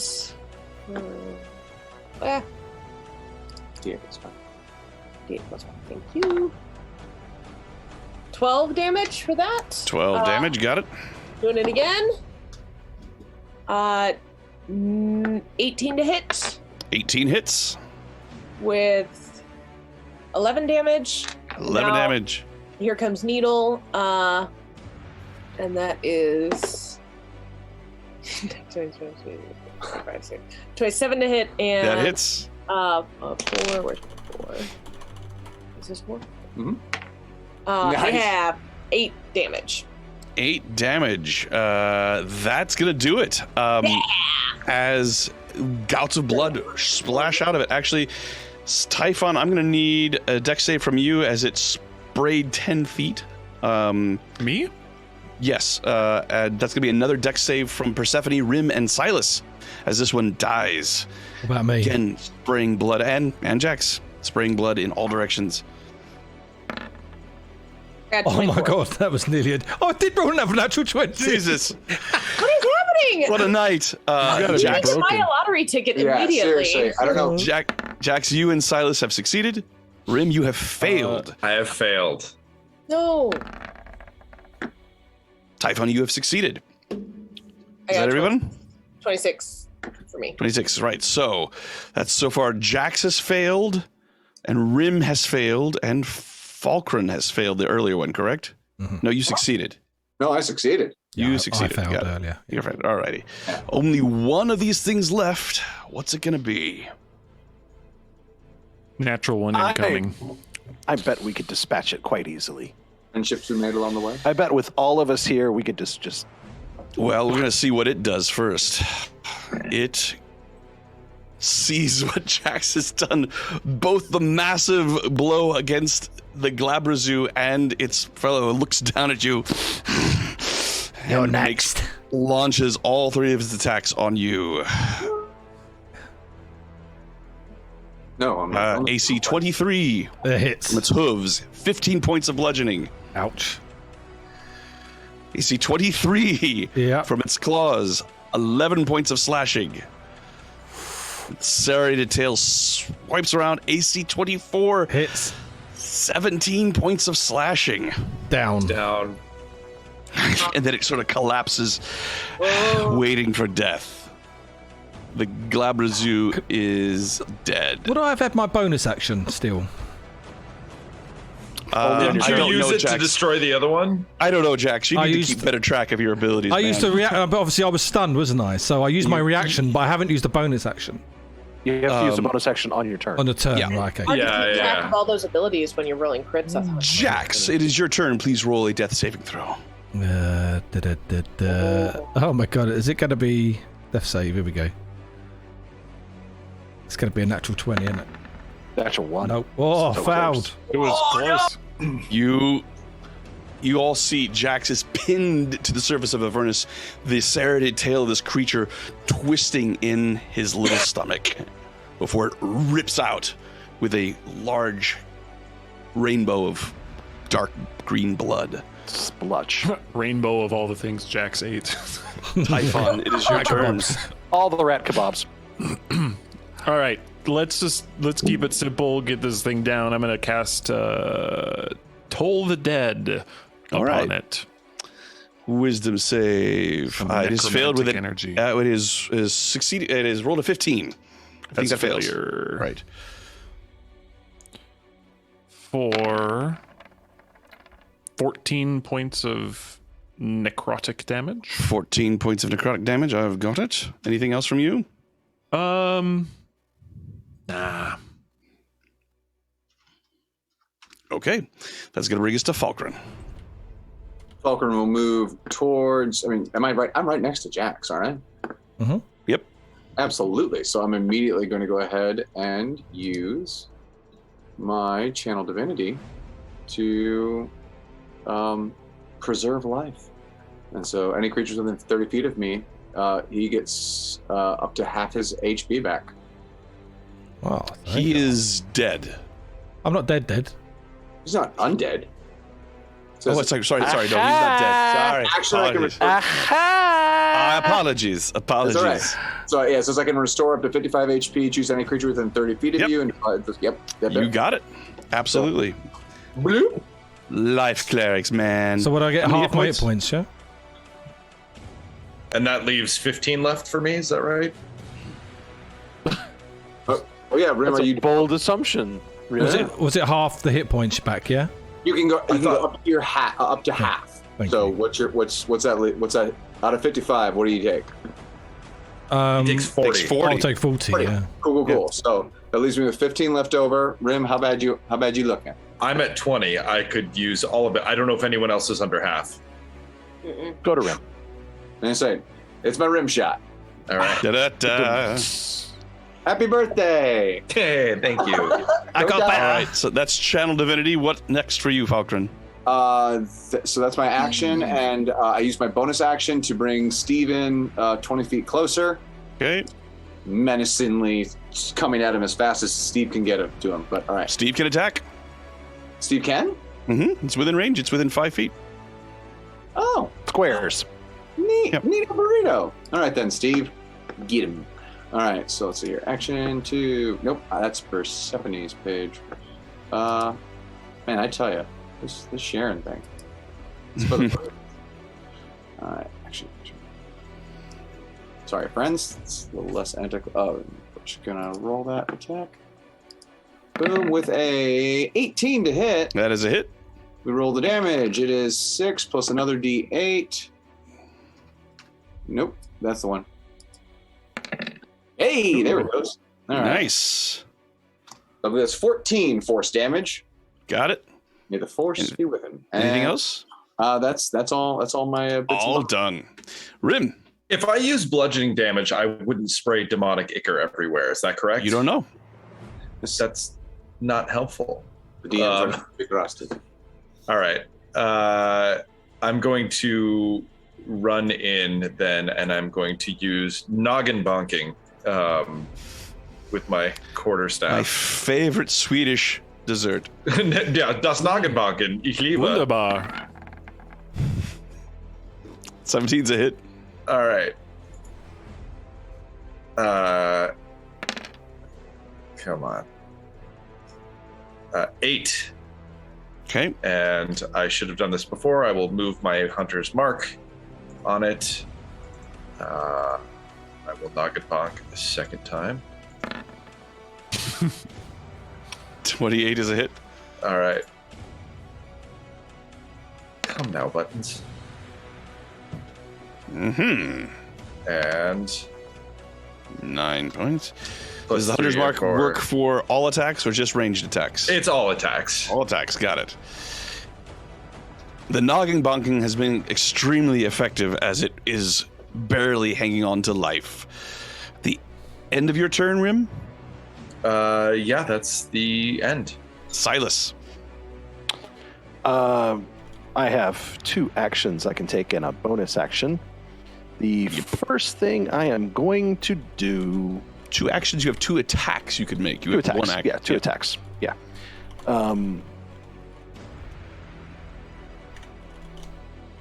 But I'm going to take an attack action. And as I am taking an attack action, I'm going to forgo my first attack, and I'm going to use my bonus action. I'm going to yell, "Don't take that, Jax. Get up and fight." Invoking Commander Strike, Jax gets to use his reaction to attack. All right, Jax. You are at disadvantage because you are prone. I think that conveys disadvantage. Actually, I'm not sure. No. You can fight off his back, especially with Psychic Blades. That sounded convincing, like I knew, right? Yeah, no. Oh, yeah, you have disadvantage on attack rolls while you're prone. I will use I my was gonna. inspiration to negate that then. Okay.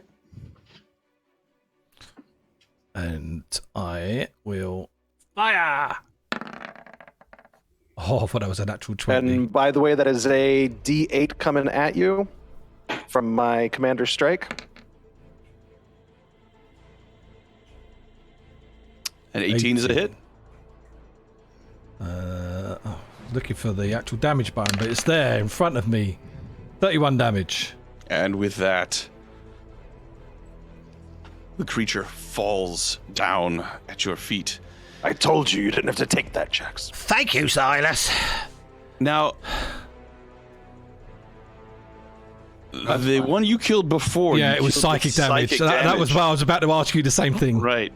So, and you just killed this one with psychic damage. So you did take it from the one that was killed over here. You did fail that one. No, I natural 20'd that one. I found the one that was close to me here that I slit his throat. You can always just say that its head exploded. Yeah, the sheer amount of blood that has rained down on you of all of these coming down, Jax, you have failed at least one of these. Because even though you have been killing it with psychic damage, there's been a lot of other damage that's happened. So, with that, adventurers, you have slain the creatures. You have saved Mooncolor, who begins to rise shakily to her feet and opens her mouth to speak. And that will be where we stop. And I'll see you all again next time we play, next Monday. Good job, everybody. Yay. We saved Got a couple of people who unicorn. got a couple of people who are heading off because they are super duper tired. So we'll say goodbye to them. But for the rest of you, stick around so that we can roll Goodbye our to you. raffles. God, that's the first time I've Raffle gone roll. down, Sean. I think. That's what she. Right. Yeah. The first of many.